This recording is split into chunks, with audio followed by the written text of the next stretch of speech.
Ladies and gentlemen, welcome back to The Lost. I'm Shad, he's Razor, and with us tonight is a very special guest, Tabmock99. Say hello to the people. Hey, what's going on, guys? This is Tabmock99.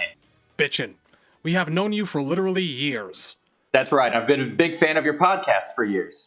Thank you. We are touched and honored, and I have nothing but the greatest and deepest respect for you and your years of dedication and love for the MK series. I like to say that, no one knows more about MK than yourself and Razor, probably. The three of us in this room are definitely in the top three. Damn straight. Here's to wasting our lives. Yeah. Clink. So tonight, we are here to talk about yet another character, and I believe, Tabmock, it's been years since you first said to us that you wanted to join us for this particular episode. Tonight, we discuss Queen Sindel. Finally. He asked me to guest when we did it, and I'm like, well, we're doing the games in order, and it's gonna be a while. What were we on when you asked? Oh my god, it's been I don't think we've done Kintaro yet. Yeah, no, it was somewhere early in the MK2 roster, like Baraka or Kung Lao. I want to say that you guys were on Katana. That was the one that I had just been listening to. That would make sense.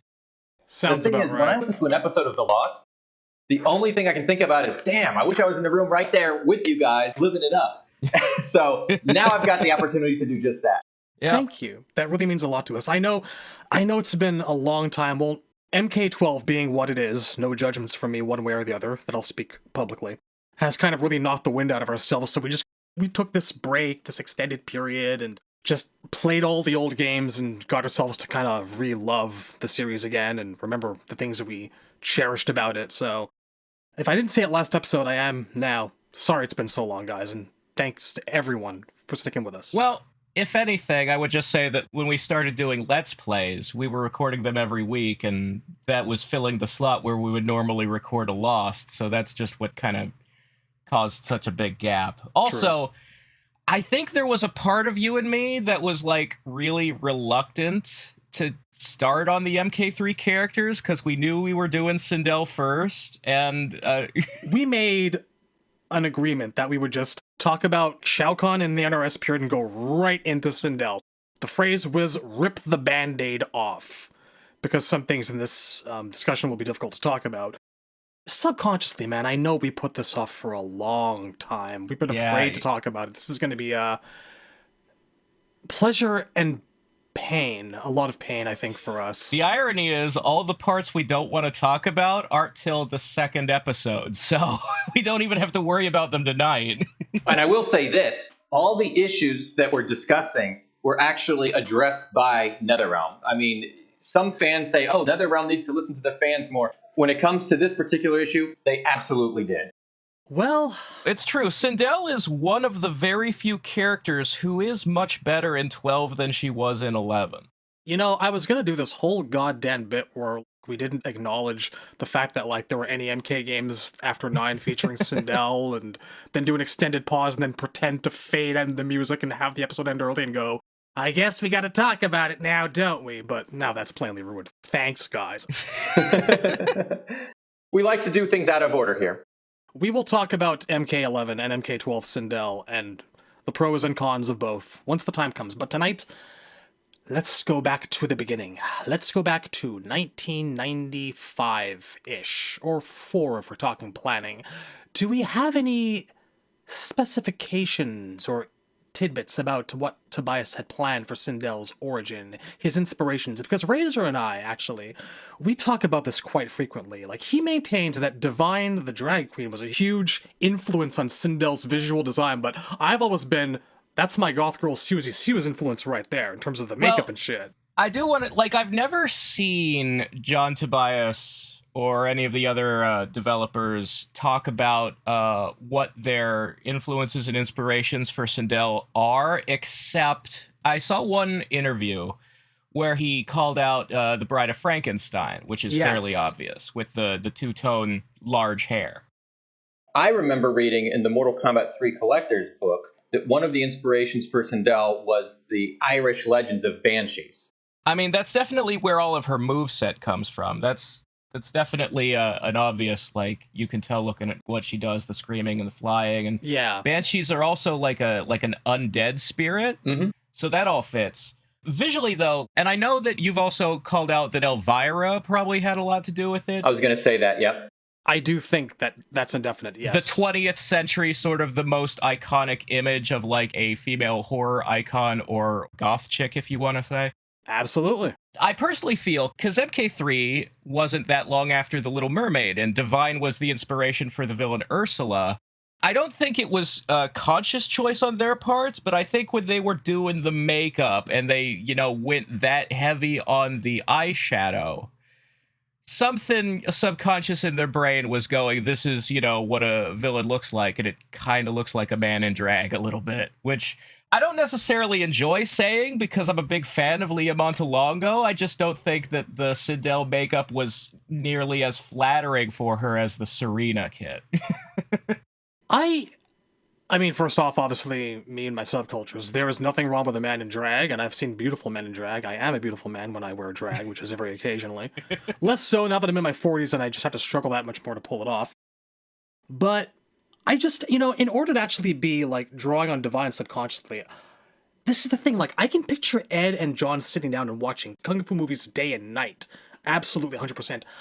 I feel like in order to really know who Divine is, like, they'd have to be, I don't know, watching John Waters films, and I cannot for the life of me picture them sitting through Pink Flamingos. I'm thinking they got there through, like, a 6 Degrees of Kevin Bacon kind of thing, because, you know, Ursula and, you know, the drag scene as, like, an entertainment medium borrows a lot from, like, glam rock and goth rock, which are obvious influences on Sindel because she's supposed to be an undead character, and she has the black lipstick and everything. Susie! Well, you know, I will say this.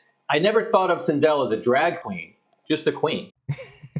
But you know what, like, jumping ahead a couple of decades here, I've been told, and I've seen to some extent on Twitter, if you can look at Twitter as an accurate representation of MK fandom, hint, partially yes, partially not, there is a huge gay fandom. They gravitate towards the Edenians. They do gravitate towards the Edenians. There's a whole LGBTQ thing there, and I think Sindel is actually one of the most popular characters in that vein. There are gay and trans members of our Discord, our community. They've been around since the MKO days, back in the 3D era, and they've always, like, a large number of them have always been big fans of Sindel. So I've always, you know, recognized that something in that character must be appealing to that subculture. It resonates. Yeah. She is very extra, as the kids say these days. You know, I would like to point out that Sindel's first appearance, well, as you pointed out, maybe in the Katana and Melina comic was technically her first appearance. But this is her game debut, and she got to be on the side cabinet art. Like, that was incredible, seeing Sindel's image right there. I've always thought, like, of all the side cabinets, my favorite one is the vanilla MK3 painting of Shao Kahn and Sindel. You've got the rooftop, the city behind them with the red portal and everything, and I really like that image, and I find it more interesting, I suppose, than the MK1 of Johnny doing a jump kick, or MK2 has Raiden and some lightning just on a dark background, and MK4 has the giant close-up of Quan Chi. Which is now a meme of itself. Yeah. Daily MK4, shout out. You know what I was gonna do? I don't know if I actually, like, said this while we were recording our MK9 playthrough a little while back, but, like, those of you who have watched it know, I went into the crypt, and for the sake of Razor being uneasy with jump scares, I completely erased it from the game's files so we wouldn't have to worry about it. But I was going to replace the Screamer with the Quan Chi head. I really wanted to do it. But I'm like, no, it would be too cruel. I would love it, but it would still be incredibly distracting as we're trying to look through the crypt to have it keep popping up. I know.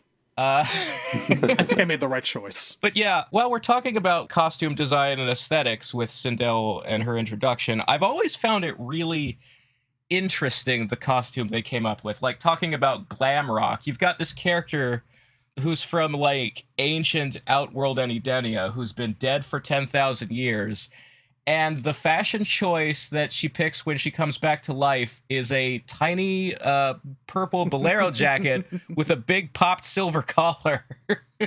I've seen people wear weirder things on nights out in goth clubs, so I guess I don't have any problems with it. Yeah, no, I love it's very like Earthrealm. It's very modern for the time, as opposed to what you would expect a character from Outworld to wear. That's all.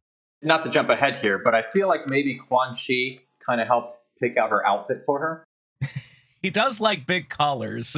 Because if you remember, when he resurrected her in MK9, she was totally naked. So he had to bring that outfit with him. Unfortunately, that is true, yes.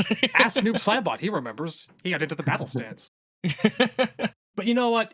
We have joke, but there's a lot of visual themes that run among all these characters that Quan Chi has brought back to life or are members of the Brotherhood of the Shadow, like the black and the white hair, the streaks, going which way are next. That is true, and it's interesting because in the lore, they never actually call it out. But yeah, like everybody who's been touched by Quan Chi's magic gets like big, thick black markings on their face and two-tone black and white hair. Quan Chi just has a thing for this look, doesn't he? Yeah, there's this weird connective tissue of, like, he used his magic to resurrect Sindel, he used his magic to give Serena a mortal form, he used his magic to... Presumably, Reiko is an undead in MK4. It's difficult to say what his actual backstory is. That's right. But he's definitely a member of the Brotherhood of the Shadow in that game. Yeah, such as that version of Reiko was planned to be. Well, and, you know, it's interesting because when you start looking at the visual stuff that John Tobias was into, you know, like he'll give a random black dragon member in the MK1 comic a scar. Later, he gives Sub-Zero that same scar across the eye. He gave Shang Tsung in MK3 this eyeshadow for the makeup. Later on, it just kind of becomes a thing for the Brothers of the Shadow. I always kind of wondered if he was thinking somewhere in his head, because there is a part, and we're getting into Sindel's actual story now.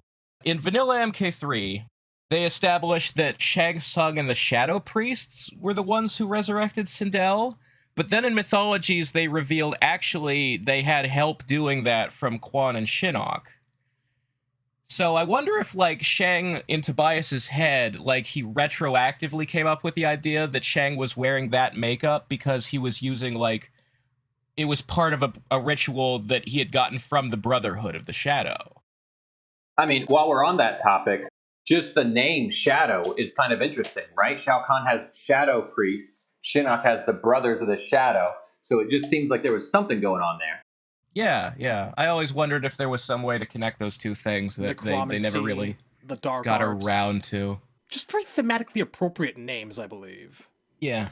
Well, I think when Quan Chi and Shang Tsung first did their little get-together, they probably did have some sort of a ritual, and he probably did, you know, a piece of Shang Tsung probably ended up with Quan Chi and vice versa, and they both kind of walked away a little bit more like the other one.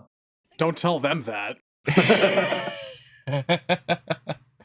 Because there's sort of this idea that MK3 kind of violated, and then the Mythologies, like, retconning Quan Chi into that kind of fixed it. And there's this idea of, like, certain sorcerers, like, one group knows spells the other group doesn't know. Like, Shao Kahn and Shang Tsung, under normal circumstances, don't have the power to raise the dead. Otherwise, they'd probably be using it all the time, right? That's right.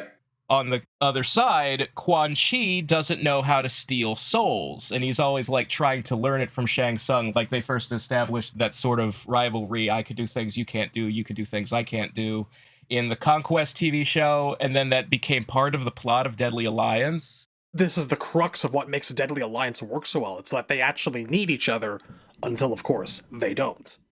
Yeah. It's the only thing keeping them both alive and stopping them from killing each other and turning on each other. Yeah. A partnership between two villains doesn't work unless they need something from each other. Especially in the Midway era, it really held up very well, all this lore that they constructed. But since we're talking about mythologies, before I came on the show and started with you guys, I just kind of brushed up on the MK Mythologies instruction manual and the website. And it was the website that first reveals that Sindel's death was a suicide. Because if you remember, in Mortal Kombat 3, they just said her untimely demise. They didn't really go into the cause of death. And it was only in the Mythologies website that we find out that she had killed herself. You know, that's true. Let me go look at that, because, like, now that you mentioned it, thinking to myself, I can't think of a time in my life when I didn't know that Sindel had killed herself. It was all so long ago. I mean, there's only like 2 years between the release of MK3 and Mythologies, so... But at that time in our lives, that felt like an eternity. 2 years when we were teenagers, this feels like forever. It's true. I think some part of our brains probably like assumed, because, you know, part of the story is that her death was unexpected. Shao Kahn clearly isn't the one who killed her, and he's upset that she's dead. So I think it was too dark for them to actually spell it out in detail for an arcade game. But I think when it came home, that allowed them to kind of go all out and just say it. That could be the case. But there is one more factor at play here, too.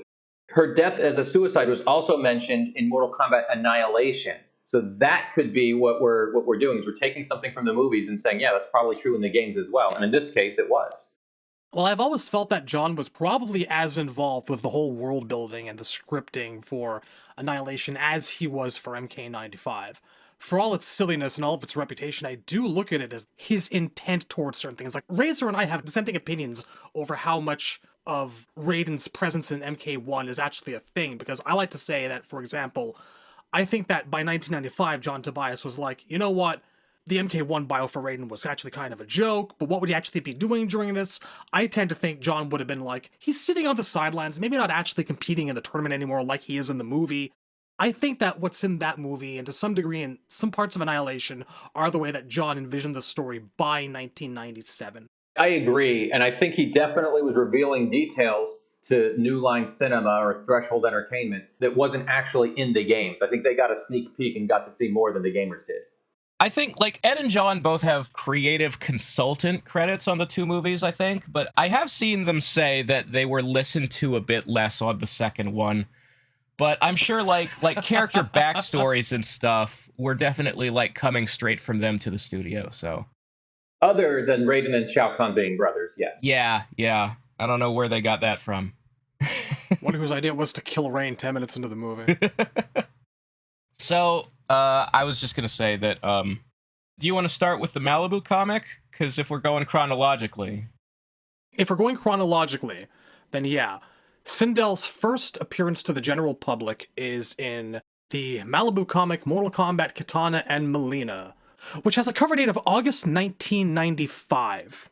Now, typically comics come out a few months earlier than their actual cover dates. I believe they're generally 3 months ahead of the date that's printed on them. That's true. That would have come out in, like, May. And the release date for Mortal Kombat 3 in arcades was April 1995. MK3 might have predated it just by a month. Maybe. But you know what? It's not that much to talk about, because it's very, very quick. During the course of the comic, as we've discussed many times when discussing this comic on the Kitana and the Melina episodes, the whole plot of the comic is Kitana investigating the bowels of Shao Kahn's fortress, because she no longer really trusts Khan for whatever reason, and Reptile assaults her, and she kicks him through a wall, where she finds a giant treasure trove, a throne, sword, some gold. Reptile plays Lucky Charms, and she finds a novel, well, a diary, after knocking Reptile unconscious. The words put forth by the lore keeper of the House of Gerard, Emperor everlasting of that which we call Outworld. This predates it being known as Edenia, formerly. So, in this flashback, which is shown to us as Kitana reads from the book, we see a happy, lumberjack-looking, very traditional European type of king, which is King Gerard, with his merry gold cup and his tiara and his medallions, and next to him are Sindel and Kitana. And by the way, if you look at King Gerard in this comic, and if you look at Sindel's staff, there's a very interesting logo. It looks like a bird. What do you think? Could be Asgarth, maybe? Zooming in. There is a logo there, isn't there? It's on Sindel's necklace, too. It's on Sindel's staff that she's holding. It's very interesting. It's on Jared's medallion that he's got. It's on his ring. Medallion and his belt and his his buckle. Yeah. It is everywhere. Hey, great eye. I never even noticed that before. I never noticed that the Malibu version of the Edenian royal family was real into birds. But I think this explains Asgarth. But unironically, I think John Tobias told the Malibu Comics people and the Defenders of the Realm team, hey, there's a bird thing going on here in Edenia. Do something with it. Oh, my God. They definitely took the bird thing in two very different directions. That fucking bird, man. My God. To this day, people want him in games, and I'll never understand. But that's just me. I understand that his voice actor is John Rhys Davies, who is a great actor. I love that guy. That's right. I actually met him at a convention a few months ago. Did you bring it up?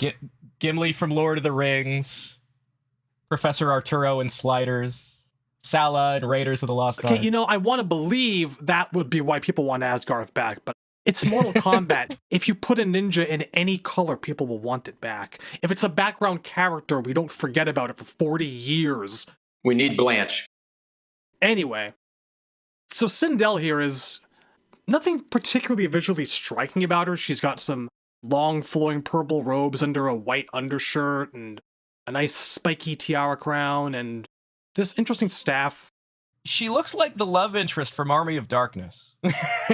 Kind of. Some nice gold jewelry, a lovely staff with some twirling spiral motifs around it, nice bracelets. And she's in this comic for literally 2 panels, where it says, with his wife Sindel, he created a utopia here. All the land flourished and swore loyalty to Jared's name. So he was very much loved by his people, his public, his daughter, and his queen. His queen who now completely disappears from the narrative, from the entire comic.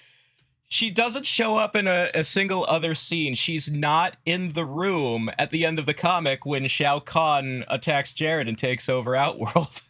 Thus concludes our coverage of Sindel's appearance in comic book form. By the way, since I know we're not going to do an episode of Jared, maybe it would be interesting to point out here that Jared's title in this comic is not king, but emperor. True. That is true. Now, that could be because Edenia hadn't been invented yet. He was the ruler of Outworld. So at this time, maybe Outworld was already an empire. That is an interesting way to look at it, because the word empire refers to kingdoms that conquer other places. Maybe that's why everyone's so happy. They're rich. They've slaughtered untold millions. Hey, it was a utopia. They're living upon the fat of the land and their corpses. Is that why the trees are laughing? They are insane. They have witnessed such bloodshed. Their tears of sap run rampant. They have seen too much during the vile rain. I'll be honest. I thought those trees in the Laughing Forest were high. We're still unsettled by them. We don't know what other plants they had in the forest. It's a good point. It may be the case. But I maintain that those trees are creepier than the actual living forest. You know, it's interesting, speaking of Jared, that this and Defenders of the Realm both depict him as sort of a King Arthur-ish type. And then when we finally got a canon design for Jared in the games, they decided kind of out of nowhere to make him like an old bald man with a white beard. I mean, there's the decapitated MK Deception statue in Edenia. I seem to recall that having a relatively normal athletic build from what you could see of it, not having a head and all. I remember we went there when we were doing the Let's Play of Deception. We went through in Conquest mode and looked at because the head of the statue is like lying next to it, and it does kind of look like an old bald guy with a beard, like what they would do once they started showing him in artwork. To me, the Malibu Comics version of him is really the best. Unquestionably. I feel like it's the most love he's ever been given to this day. It is the only time where we actually get to see him, like, fight back against Shao Kahn. Like, he has a flaming sword and some kind of, like, force field spell. But yeah, like, Sindel is really only in this in the one scene in the background just to be like, well, if we're showing Katana's parents, hey, she has a mom, and then that's it. Yeah, you're right, but they did mention Sindel by name, so that kind of shows that John Tobias had a lot of the lore already developed. Not 100%, but he had enough of it to share with the Malibu Comics guys, and they took it and ran with it. Again, this comic came out about the same time the game did, so as they were working on MK3, he would have at least had, you know, we're doing this character, she's Katana's mom, we have her name. He would have been able to give them that much. Yeah, and hey, she wears purple, and she has the right hairstyle and all that. It's true. Her hair's all black in this comic. She doesn't have the white streak in it. Yeah, that is the one thing, because, like, in MK3, her arcade ending shows what she looked like before she died, and she was, you know, old enough to have fully silver hair. So he apparently did not inform them of that. Or another way of looking at it, Sindel's death took place a few years after this comic, and maybe her hair did turn gray in between. Well, when Edenians live for tens of thousands of years, that's a pretty quick turnaround going gray. Maybe Shao Kahn was probably putting her under a lot of stress. People go bald within the space of months. It's not impossible. I suppose it's not. Hey, you know what? I've Hear heard tales of stories people going of gray people overnight. going fully gray over. Exactly. Took the words right out of my mouth. Usually after some sort of severe trauma or shock, and it's the kind of thing that you used to see depicted all the time in media, but I can swear I've actually heard mention of it occurring in real life. Yes, for Marie Antoinette. Just the day before she was beheaded. So that, I guess, brings us to MK3 proper now, doesn't it? It really does. Yeah. Well, before we actually get into the story and whatnot, there are a couple of details about the actual production with Leah Montalongo that we should probably bring up. I'm guessing that both of you guys have read Brian Craddock's Long Live Mortal Kombat book? I've heard of that, yes.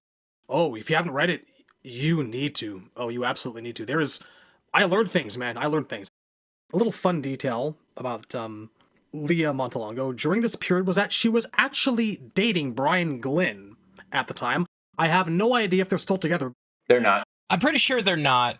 I think I've heard that they broke up like a few years later. Yeah, I've talked to Brian and Leah about this. They were dating at the time, but that's no longer the case. And actually, Leah just got married. Well, congratulations, Leah, if you're listening.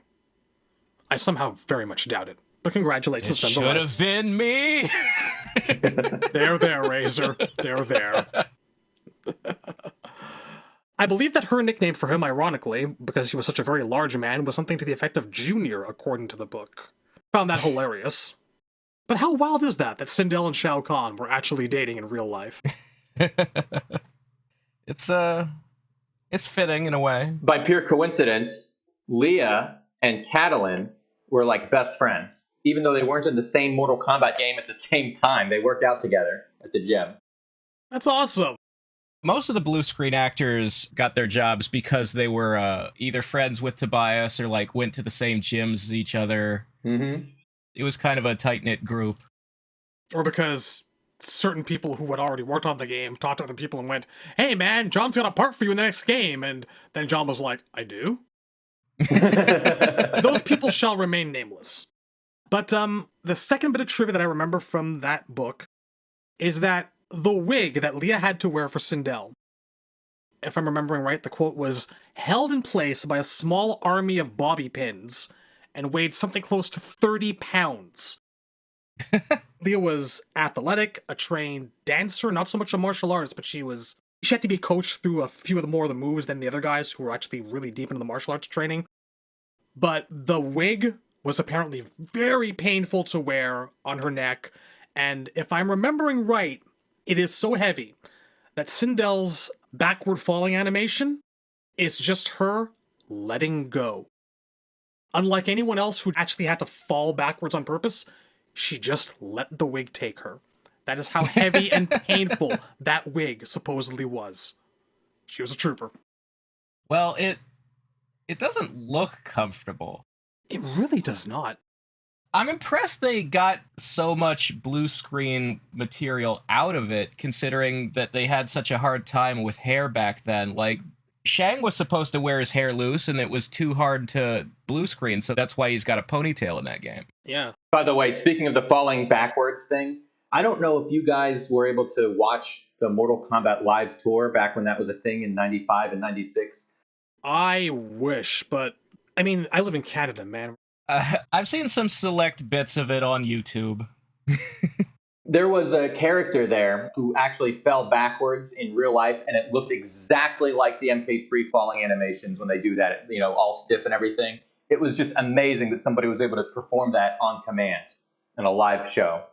I always thought it was pretty silly, because MK3 was the one that introduced that going stiff and falling like a plank when you're knocked out thing. They used to fall down a little more naturally. It was a little silly, and it didn't look realistic. But then seeing somebody actually do it, it's like, whoa, that's just like in the games. I didn't know that was real. Yeah. It's a little bit like Ric Flair's flare flop. You just go in the other direction. I never really thought about it, how cartoony that kind of fall actually lends itself in comparison to the way that they fell down in MK2 and 3, which is more of a straightforward, quick affair, wasn't it? It was much more drawn out and kind of a Looney Tunes sort of thing when you really think about it that way, right? Like stiff as a board and slowly tilting backward, plop. There's a lot of animations in MK3 that are like that. The decapitation animation doesn't nearly look as good. Oh, I mean, the fatality animations are like the single biggest contributor to the game feeling a lot more, shall we say, wacky, less serious in tone than the prior games. Yeah, I mean, you cut people's parts off and they stand still. They don't fall over. You chop someone in half and their hands are floating next to their hips. Just right there, joined to the hips somehow. Not to mention the 30 rib cages. Oh, yes. I suspect a lot of that was to save space because they had such a hard time with the arcade hardware back in those days fitting as many characters and assets into the game as they could. Yeah, I think that's a good point. That's true. So the animations had to be sacrificed. I do think, though, that, like, making it more appealing was also definitely on the agenda after the controversy they'd experienced in the earlier years. So I want to take it back to the lore for a minute. Yes, by all means. If you think about how they introduced Sindel in the game and how she's on the side art, right? She's Shao Kahn's wife. She's back from the dead. She's just as bad as he is, right? The game's bio even says her evil intent is every match for Shao Kahn's tyranny. So you think to yourself, oh no, Shao Kahn had a wife. He's brought her back. She's actually the key to the whole invasion on Earth. So she's a central character. He brings her back, resurrects her on Earth. The Shadow Priests make it so that her spirit is resurrected not on Outworld, but on the Earth realm itself. So by her coming back on Earth, Shao Kahn discovers a loophole. He's allowed to enter the Earth that way and reclaim his bride. That's his property. So now he's here. He can do whatever he wants since he's allowed here. It was pretty amazing and well thought out. And, you know, John Tobias has even given backstory that mergers of kingdoms back in the old days were often done through marriages, and that would allow emperors to expand their empire. And that's kind of what he was going for with this whole thing. It was really pretty deep. Definitely was. With it come a series of challenges, though, and that's something that we don't shy away from. Razor, you first put this question to me a couple of years ago, and I said that Sindel was one of my favorite characters. I stress was. Still wish she was, but we'll get there.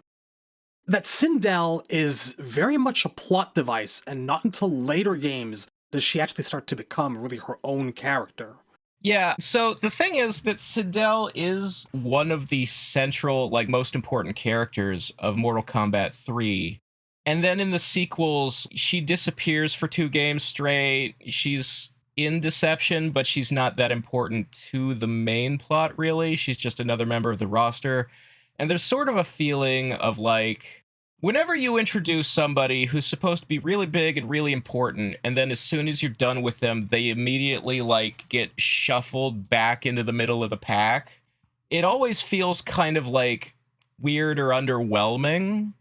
It's sort of like, here's our shiny new toy, and now we're bored of it, you know? I always sort of found that a little hard to swallow with Sindel, specifically because I also often feel that her presence in games kind of limits how much Kitana can do. Like, in the sense of, if Sindel wasn't around, then Kitana would be the queen of Edenia, right? That's right. Logically. Except that Shao Kahn married Sindel, then when she died, he got to become the ruler. So as long as Shao Kahn's still in the picture, Kitana's never really able to claim the throne for herself. Right, but I'm talking about more like post MK3 where Edenia has been freed.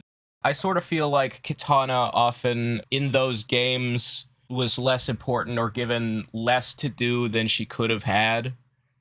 And I often wonder if some of that, it kind of felt like maybe Sindel was in the way of her getting that kind of character development. Well, we're kind of skipping ahead here, Yeah. but this is something that I've considered a great deal about too, and anyone who's actually in our Discord knows that I wrote like a whole series of theoretical bios for the 75% of the Mortal Kombat Armageddon cast that didn't actually have any. Because it always bothered me how that game just kind of dropped every thread, and it was like, okay, let's just kill everyone. So yeah, I fear that the logical conclusion for Sindel's story would be that she abdicates the throne and retires after discovering that Ermac is really Gerard, or has Gerard inside of him, and she's like, it's time for me to actually go and enjoy retirement and help my husband cope with his post-life lives the best way I possibly can and leave the throne to my daughter. I do think that you have a good point there. Like, at some point, Sindel should abdicate the throne. And I like the angle that she has later on in Deception where she's trying to, pay back her daughter the way Kitana did for her by saving her in return. But you do have a point that it's hard to actually share that kind of spotlight as the reigning queen of Edenia. In a theoretical world where there had been, like, I don't know, 14 different Midway games that kept on going and going, and the original timeline it kept on going and going, that's how I would have done it. I would have had Sindel step down, abdicate, and have Kitana come up in her place, and just not have Sindel be queen anymore. Knowing what we know now, I think it would make a lot of sense if Sindel decides, hey, you know what?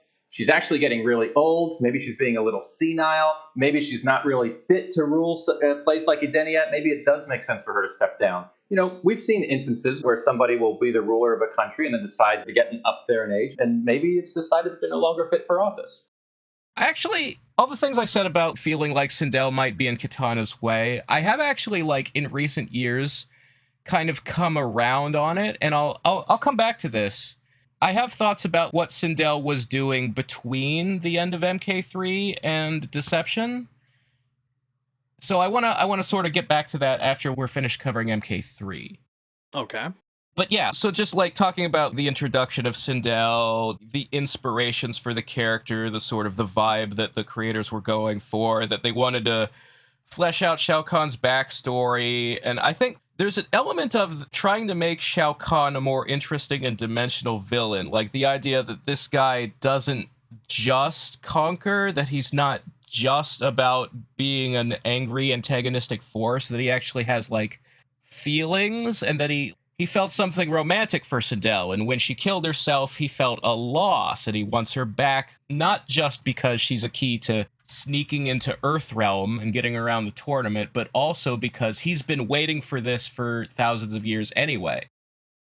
Sindel's bio in MK3, just to read it out, she once ruled the Outworld at Shao Kahn's side as his queen. Now, 10,000 years after her untimely death, she is reborn on Earth. Her evil intent is every match for Shao Kahn's tyranny. She is the key to his occupation of Earth. That's pretty bare bones right there. You get to our arcade ending, and as we always say, arcade endings, unless you're Liu Kang, are generally not canon. Like, only the person who defeated the boss and won the tournament counts, because endings often start with, like, subtext about this character kills Shao Kahn, and here's what happens next. And obviously, they don't kill Shao Kahn. But there is one caveat, isn't there? Yeah. If it's a part of an ending that's recapping something that happened in the past, you can take that to the bank. Yes. Most bios often include some kind of biography information, some secrets revealed about their backstory that Tobias didn't put in the bio because he wanted it to be a secret. And those parts of endings pretty much always count. So, for example, Melina was a clone. Turns out Melina's not really the sister. Scorpion, had a family and they were killed, and he's from the Netherrealm, came back from the dead. These are the kinds of details that you find out in the ending. Generally speaking, I feel like you can take most MK2 or 3 endings, just put a couple of black bars over the part where it says, and he beat Shao Kahn. Yeah. And then most of the time, the rest of it is actually true. Most of the time. Right, like Johnny Cage really does go to make the Mortal Kombat movie. He does. Yeah, because his bio at MK2 is about wanting sequel ideas. So you can't make a sequel unless the first film already exists. Here, look, here's Jax's MK3 ending. The second time Jax battles the forces of Shao Kahn, he comes prepared. Thought to be the strongest man on Earth, he has no problem proving it. Blankety blank blank blank blank blank. When the world reverts back to normal, Jax and Sonya start the Outer World Investigation Agency. Jax runs the Exploratory Division, which learns to open portals through science rather than magic. He leads the first expedition into a mysterious new realm. All of that works. All of it. Yeah, all of that would... Oh, wait a minute. What was the mysterious new realm? We'll never know. We'll never know. We'll never know. Is it important? It's a mystery. Honestly, could be. If I actually had to answer that question, looking at the MK3 ending screen as I am right now, it looks an awful lot like the exact same screen where Kung Lao meets his ancestor. That's right, Jax walked into the gates of heaven. Now that's what I'm talking about. It could happen. Death is just another portal. Damn straight. That's true. I like to imagine that they opened a portal to Chaos Realm, went through it for about 5 seconds, and Jax immediately went, nope, turn back, shut it down. Now that's not what I'm talking about. Oh no. All right, so let me ask you guys a question. Sindel's ending. Do Yeah. you think Yes. this is the best twist ending in Mortal Kombat history? Twist ending, I think the best was Deception revealing that Noob is Bihan. Fair enough. But this is a pretty good one. Fair enough. Well, up to this point, though, I think Sindel's ending was the best. Up to this point, sure. Yeah. Up to this point. It turns out she's not bad. She's not evil. She's not every man for Shao Kahn's tyranny. Maybe she is now, but it wasn't always the case. She used to be good. She actually is Kitana's true mother. She ruled Edenia before Shao Kahn took it over. I mean, just the idea of, oh, wow, Sindel's not this big, bad, evil witch. She's not some banshee demon. She's really a good person before Shao Kahn corrupted her. I gotta say, as twist endings go, though, this is not in my top 5. As Rachel said, the Bihan revelation is the number 1, and following that one in short order are surprise, Sonya kills Jarek. Surprise, Jarek kills Sonya. Surprise, Jax kills Jarek. What a twist! And again, and again, again. Very nice. Yeah, this is not brutality. This is a fatality. And it was canon. Anyway. So, just to read the exact text of Sindel's ending. Sindel receives visions of her true past and turns against Shao Kahn. She discovers that her true king was named Jared. They once had a daughter named Kitana and ruled a realm called Edenia before Kahn took it away in their own Mortal Kombat. He used Sindel as a pawn in his quest for Earth and took Kitana as his own daughter. But in defeating Shao Kahn, Sindel frees the Earth. In doing so, she also liberates Edenia and ensures a reunion with her 10,000-year-old daughter, Kitana. So there's interesting things here. One of them is that this actually reveals that Edenia was conquered via a Mortal Kombat tournament, that the tournament wasn't invented for Earthrealm. This is, I think, the first time in the series that that is stated. And, you know, there are other games, like Mortal Kombat 9 tried to retcon it, that Earthrealm was the only realm that had the tournament. And it's interesting, because we talk about how the idea of Outworld and Edenia being two separate places wasn't really introduced until Deadly Alliance, that before that point, there was sort of an impression people had that Edenia was an ancient name for Outworld, and it just became called Outworld after Shao Kahn took it over. But this does seem to imply that wherever Kahn comes from, Edenia was invaded and merged with Outworld via the tournament. Now, I want to say something because I think you make a good point, but I'm not 100% sold on the idea, and here's why. With these endings, there's a very limited amount of text that you can fit on the screen at one time. So a lot of times, John Tobias would have to take some shortcuts that sort of change the meaning of what he really intended. So for example, in Sub-Zero's bio in MK1, the Lin Kuei are described as a clan of Chinese ninjas. But if you look at the instruction manual where he has more text to work with, he calls them ninja-like assassins. There's just not enough room to actually fit all that text on the screen. So when this says Kahn took it away in their own Mortal Kombat, you know, you can read that literally and say, oh, that means that he actually had a true martial arts tournament and he emerged the victor of that tournament. You might even jump ahead and say, yeah, that means he won 10 victories in a row. They had a tournament every generation. But another way of thinking about it is Kahn took it away in their own precursor to Mortal Kombat, right? Like Kahn took that realm away from them in some kind of unofficial, not quite established methods that later the Elder Gods decided in order to try to prevent something like that from happening, they're going to lay out some ground rules and then form Mortal Kombat. In short, inspired by Kahn's takeover of Edenia. So I always thought that there was more wiggle room for them to explore that more deeply and exactly what did that takeover look like. It's possible, and I do think, like, if Edenia had its own tournament, there would have been differences in the rules. For example, Earthrealm's Mortal Kombat is held once every 50 years, specifically so that every tournament will have a different generation of fighters. But Edenians live way, way too long for that. So I wonder if they had 10 of the tournaments or only one, and how many years apart each one would be. I also think, like, in terms of Edenia having a tournament, there is text in, I think, Deadly Alliance that establishes Zatera was conquered by tournament as well. Chameleon's ending as well in Trilogy. Just to sort of reinforce the idea that some version of the tournament existed before Earthrealm. That's right. And there's also, don't forget this bit of text. Mortal Kombat has always been and will always be. That's true. When I see the words Mortal Kombat laid out like that, I really picture the tournament as laid out by the Elder Gods. I picture the event, the victories, 10 straight of them.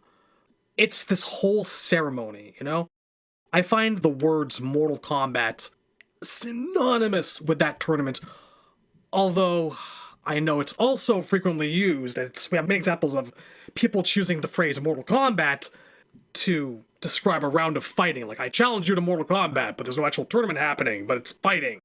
It has been used a few ways. The term is, on occasion, just used to refer to generic battle, but that's kind of rare, and also there are some confusing bits in MK3 where sometimes the invasion is referred to as a tournament, even though it wasn't one. God. Sometimes they use the phrase, the third tournament. The third tournament is text that appears a lot, yeah. There was no tournament. But they excised all of that stuff from the Ultimate endings and whatnot by trilogy. John was very specific about that. That is true. I've always kind of feeling that, like, Ed wrote some of those endings and John was like, no. Anyway, not to disparage Ed or anything. I think as time goes on, and he rethinks the lore and he makes slight modifications, says, I think it's actually more interesting if it went this way or that way. There's a little bit of wiggle room to kind of introduce some retcons. I get the impression, because John Tobias has also tweeted a lot of, like, early production material and some lore ideas on Twitter, and some of them are not consistent with what is presented in the games. So I think it was definitely like an iterative process where he was refining things game by game as he went. And a lot of those tweets are referring to, like, earlier versions of the idea. Yes, and the reality of it is, as the game goes on and as the designers, as the programmers and the marketers decide, hey, we're going to release an upgrade to MK3 called Ultimate MK3, but we're actually going to do another one called Trilogy. This means that they're forced to kind of make revisions to the story and tweak it as it goes on. And certain things that worked well in 3 don't actually work so well when you have Ultimate and Trilogy. In fact, some characters' endings just were totally rewritten. So it kind of makes sense that it's not just up to him. It's just the whole process of game design. Story is sort of secondary to that. I feel like the endings that were completely rewritten for Trilogy, the Ultimate versions read very much like placeholder text or like something very rushed. Like, they definitely come across as unfinished, and it makes complete sense why they were replaced in Trilogy. For characters like Human Smoke, Ermac, and Melina. Okay, so let's dwell on Melina's for a second. Coming one iteration of a game after the arcade release, in a setting that we know has been very well established to be a post-apocalyptic invasion of Earthrealm transforming into a hellish post-apocalyptic setting, it just doesn't make sense to have, like, Melina's ending go, lures the Earthborn warriors into a 4th Mortal Kombat. I'm sorry, what? Where Baraka can return and regain his title as the ultimate Mortal Kombat champion. It feels like this entire thing was written by someone who understood that the events of MK3 constituted a legal Mortal Kombat tournament, and I don't get how you can make that mistake. Yeah, it definitely feels like it was rushed, and it was, there's the one that's given in Trilogy does sort of 2 things. One, it establishes that Shinnok is the one that resurrected her, not Shao Kahn, because, again, the Outworlders aren't supposed to have that power. That power is a Quan Chi and Shinnok thing. They rule an afterlife realm, so they're the ones who have ultimate control over life and death. So when John was writing Ultimate, he just kind of slapped it in there that Khan brought her back, and then he corrected himself, like he realized, wait, he's not supposed to be able to do that. I'll have Quan and Shinnok do it. The other thing was, obviously, Melina and Noob Saibot's Trilogy endings are the first mentions of Quan Chi, Shinnok, and the Brotherhood of the Shadow. It was a good setup for the Mortal Kombat 4 story. Yeah, they were working on Mythologies and 4 when they were working on Trilogy, so they had that information now and could tease it that they hadn't invented yet when they were working on Vanilla and Ultimate. Now, it is interesting, though, that in Melina's Ultimate ending, and this was obviously changed for Trilogy, she actually, along with Baraka, kidnaps Sindel and Katana. So I thought it's interesting that as we're talking about the Sindel episode, she does get a mention in Melina's ending there as a kidnapping victim. That's true. What's particularly interesting about that is that she and Baraka threaten Shao Kahn with their lives. Whoever's writing this knows that Shao Kahn actually likes these people, or if not actually loves them in his own Shao Kahn way, and they mean something to him. They do mean something to him, you're right. And this also implies that Sindel had been contacted by Katana and turned to a force of good. In other words, Sindel's MK3 ending was canon. Sindel has been converted to good, and then she was subsequently kidnapped. Mm-hmm. I always thought it was sort of a weird missed opportunity that Sindel and Melina never really interact with each other in any of the games, up until MK12, where they're completely different characters. If I had a kid, and that kid was cloned, would I view that clone as like a second child of mine? Or as a monstrosity?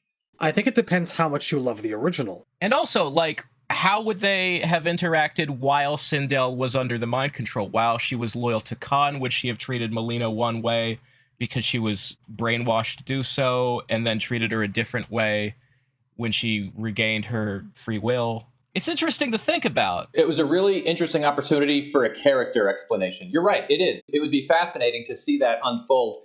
We never really got a chance to do that because they never really interacted with each other in the Midway timeline, other than this one non-canon ending that was, even though it was non-canon, it was then rewritten.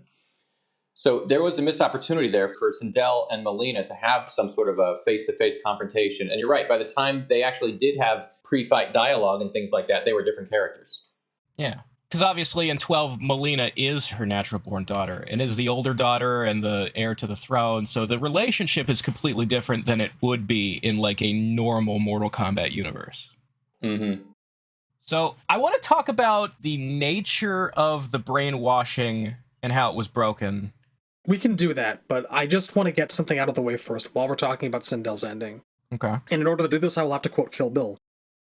The woman you see who's dressed like a villain from Star Trek is Queen Sindel.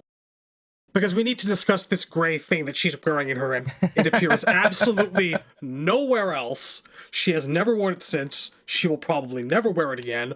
All we have to work with is just the shoulders down to the elbows, roughly. But it is like... it is not representative. It is not what I would call representative of Edenian fashion, such as we have come to know it. It is like some sort of strange popped collar business suit. And it is fascinating to me to this day. I kind of see what they're going for in that, like, it's got that sort of puffy silver material with seams in it. It's kind of the same as her popped collar in her actual fighting outfit. But it does look very much like she's like a member of the Empire in Star Wars or something. Yeah, like, this is not to shit on it, but it is just such a strange outfit. Like, I wish there was pictures of whatever this was from behind the scenes. I don't think that was a real outfit. It looks to me like it was You think it's kind been of drawn on? hand-drawn. Yeah, and I think that child that's supposed to be young Katana, I don't think that was a real kid either. Oh, we've had conversations about that child. It haunts our nightmares to this day. By the way, have you seen the meme of this where it's Sindel's MK3 ending that I'm sure we're all looking at right now, where it says, "Don't talk to me or my son ever again"? Yes. Yes. I've taken that phrase and I've photoshopped it into the Kid Thunder friendship. Oh shit, so did I. Nice! Intercontinental fist bump. That's right. Damn straight. Ah, this is the most fun I've had in one of these in a while. This is great. This is a good time. Where's your fire? This is my favorite episode of The Lost. You can't do this to me. You know how much I've sacrificed. I went fishing for the Spider-Man line and I got it. Yeah. Back to formula, bitch. Okay, back to Sindel. Okay, so I wanna read the bit from Mythologies that elaborates on her backstory. When Khan defeated a realm called Edenia and transformed it into Outworld, he also acquired that realm's queen, Sindel. but the thought of serving under Shao Kahn drove her to madness and she took her own life. Enraged by this event, Shao Kahn withheld her soul from moving to a higher existence. Instead, he held it as his own prized possession, a token of his victory over Edenia's former King Jared, and a constant reminder of his power to Queen Sindel's daughter, the Princess Kitana. These events enabled Shang Tsung to strike a bargain with Quan Chi. If Shinnok would take Sindel's soul, taint it with evil, and reincarnate it on Earth, Shao Kahn could step through the dimensional gate separating the two realms and reclaim his queen, thus enabling him to overtake the Earth and bar Raiden and the Elder Gods from intervening. An event that would take over a decade to accomplish, a rather short amount of time considering what Shinnok has been through. And then in exchange for Shinnok's existence, Shang would reveal to Quan Chi the location of the map, the amulet, which he got from stealing Great Kung Lao's soul, yada yada. So what we're exploring with this isn't just her actual cause of death and how Shao Kahn felt about it. We're also getting into the mechanics of how she was turned evil and compliant. Because if you're going to bring someone back from the dead who killed themselves just to get away from you, you're going to have to do something to make them want to stick around. So the exact nature of the mind control here... So first of all, when she killed herself, Khan stole her soul. And I think even when Tobias was working on MK3, he was thinking about this, because there's like concept art, you know, those like floating lanterns in the back of the Pit 3 stage, the green light sources? Those are soul cages. Shao Kahn keeps particularly valuable souls that he has stolen in them as trophies. And it seems like one of the reasons they would come up with such a background detail is because he was probably thinking, how did he bring Sindel back? Okay, well, when she died, he probably stole her soul because he steals souls. It's what he does. That would make it easier to, like, put it in a new body when he wants to finally have it around again. So I think that was something that was already, like, the gears were turning in his head of how this is going to work. In terms of the brainwashing, the spell that was put on her to make her evil, it sounds like, and this is something that would be elaborated on a great deal in the 3D era. They talk about the longer a person spends time in the Nether Realm, they absorb the evil atmosphere of the realm because it's an inherently evil realm. It's hell, it's where bad people go when they die. The whole place is saturated with corruption. And the more time you spend there, the more corrupted you become. So it seems like, to make her compliant, he basically just told Shinnok, hold on to this for me for the next 10 years and let it soak up those evil juices. So you don't think Quan Chi and Shinnok had to actually do any work? It was just like, here, we'll just store it in Shinnok's throne room and hang on to it and then give it back to you. I don't think that's all they did, because her arcade ending also talks about her... when the spell is broken, it involves receiving visions of her true past. So some part of this process involved taking away the memories from her that would remind her, you loved Jared, you hated Shao Kahn, you know? It's really interesting because there's a parallel here with what they did with Sindel and what they did with Kitana, because it was also heavily implied that Kitana didn't really have any memories of her childhood either.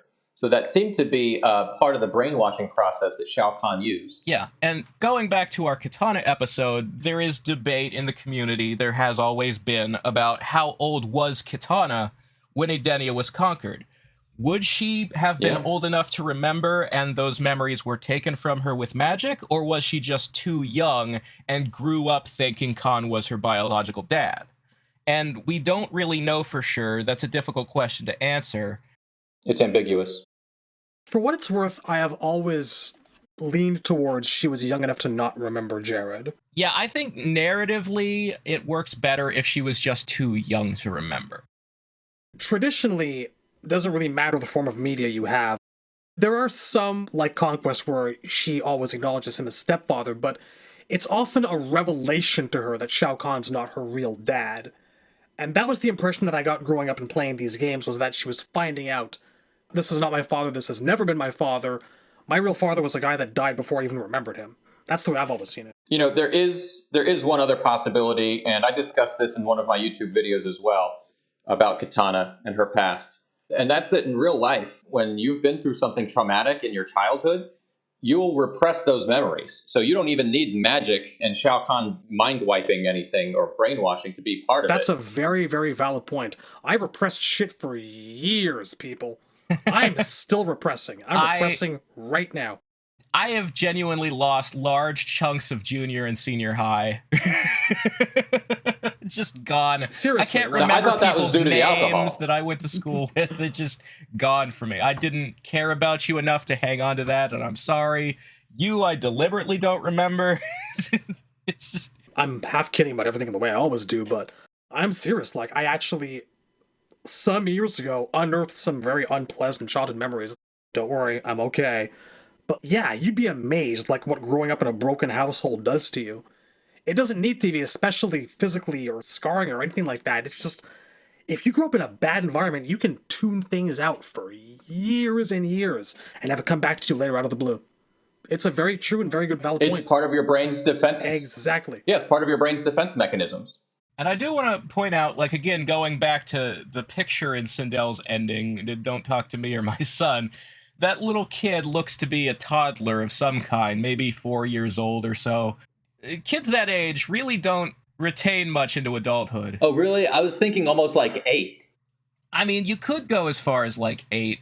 Remember this, Edenians don't necessarily age the same way people on Earthrealm do. That's true. She could have been like 100 years old. It's always been unclear whether they age super slow or if it's like they hit 18 and then they're that for thousands of years. This also begs the question, like, how does their psychological development work? Do they mature mentally at the same rate as human beings? Yeah, like so that they're, 10,000 years. running around for like a couple hundred years as like fully functional adults in children's bodies? What's the actual deal? I think it's safer if we just assume if they look like an adult, they think like an adult. If they don't look like an adult, they don't think like an adult. I think that keeps everybody on safe ground. It makes the most sense that way. It's just a question of if you're like 800 years old and you look 10, you've been 10 for a very long time. That's kind of weird. That's all. It's just, you'd encounter the same questions if you were thinking about like the elves in the Lord of the Rings, who also live for thousands of years. You know, anytime you have that kind of lifespan, the author isn't necessarily wanting you to wonder about it, but you might. Why didn't they just take the Eagles into Mordor? It's also the same thing in stories about vampires. Yeah. Like, oh, well, they were under 18 when they were bitten by a vampire. Then they kind of froze that way for hundreds of years. Yeah, I mean, you have characters in vampire stories like Interview with a Vampire, where their whole thing is, I look like a child because I was a kid when I was bitten, and it sucks because I'm so old. But yeah, so in terms of like the idea of the brainwashing and spellcasting and stuff, I think that when it comes to Kitana uncovering her backstory, it somehow feels more cheesy if it involved breaking a memory spell. But with Sindel, the same plot device actually is the potential for some really great dramatic scenes, because while Kitana discovering her backstory is meant to mostly happen before our characters ever meet her, in MK2 she's already secretly working towards rebellion. But with Sindel, you'd actually have to have that moment play out on screen. Like, if the original canon had a story mode for MK3, we'd have to have a sequence when they're taking back the city and trying to defeat the invasion. Kitana goes to Sindel and has to, like, fight her and talk her into, like, remember where you come from, break this hold over you, and be yourself again. I mean, one of the disappointing things about MK9 is that exact scenario plays out, but Kitana fails and dies. Kind of fails in Annihilation too. Like, we have yet to get a depiction where it actually plays out the way it should.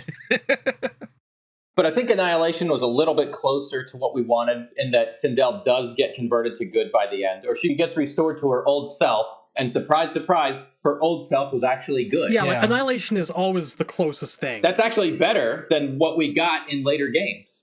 Annihilation, for all of its faults, like I've said, it tries to tell the crux of what is Mortal Kombat 3.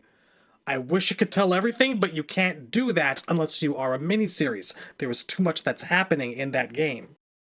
The thing is that Annihilation, for all its flaws, is still playing by the rules. People go into fantasy stories wanting a happy ending. It's escapist fiction. And Mortal Kombat 9 sets out to be subversive, to shock you, and, not be what you expect. And what you end up with when you do that is just kind of a downer. And it's not really the vibe that people want from this kind of fiction. All right, cracking the whip. We have to get back to MK3 because we're going. Look at us, we haven't even talked about deception yet. My God. Well, in MK3, like we said earlier, Sindel really was the key to Shao Kahn's invasion of Earth. And in MK Annihilation, they floated that idea out there too. And then it turned out that was just a ruse. She's not really the key to his invasion of Earth. And it was like, why even bring it up? Just because we knew that detail from the games, and then you put that in there and then say, never mind, she's not. Annihilation does that. Annihilation does the bit where, Sindel is freed at the end, but she's only freed because the bad guy's already been defeated and everything just sort of... It's a shortcut. Any bad spell or lingering effect is washed Gets away. Restored to normal, yeah. It's just like when Mixiespit says his own name backwards, killed Tipsism, and then everything he did is instantly undone. Yeah. It's not so much that she helped her get back to her previous self. It's that she tried, it didn't work, so she just punched her in the face and made her watch as Shao Kahn got taken down. Sure, why not? Yeah, whatever you are, you will live to see the end of Shao Kahn. But I think the point we're getting at here is that the material in the game implies that there was a process where she was sort of seeing flashes of her memories that the brainwashing was supposed to be repressing, and that enabled Kitana to talk her into becoming herself again and breaking the spell. And I like the idea that Kitana's words somehow triggered these flashbacks. Every time Kitana reminded her of something or pointed something out to her, Sindel would get a vision of the past that lined up with exactly what Kitana was saying. Yeah. This is a sequence that obviously we all want to actually see. It's sort of what we've all imagined in our heads. It's what we're told. It would be nice to, it would be a lot of good drama. It would be something that would play out really well if it were depicted in motion. Oh, Anakin, you're breaking my heart. Things that I wish for that I know now will never ever be. There's also an interesting thing to think about, is that Kitana, Sindel, and Liu Kang's endings all say that defeating Shao Kahn frees Earth because it ends the invasion, but also, Edenia is free as well, and they don't really describe how or why that also happened. I mean, the way 3 presents it sort of implies that Shao Kahn's dead at the end, and so that would set whatever kingdoms he has conquered in the past free from his rule, that they become independent now. That implies that a lot of other realms should have been free as well. Well, it's definitely an and they all lived happily ever after moment. There wasn't much thought into it. They're happy, we're happy, the Bannister's lucky, everyone's good. The interesting thing is that going into Mortal Kombat 4, we see Sindel and Kitana doing things like putting Reptile on trial and negotiating with the Centaurs and the Shokans.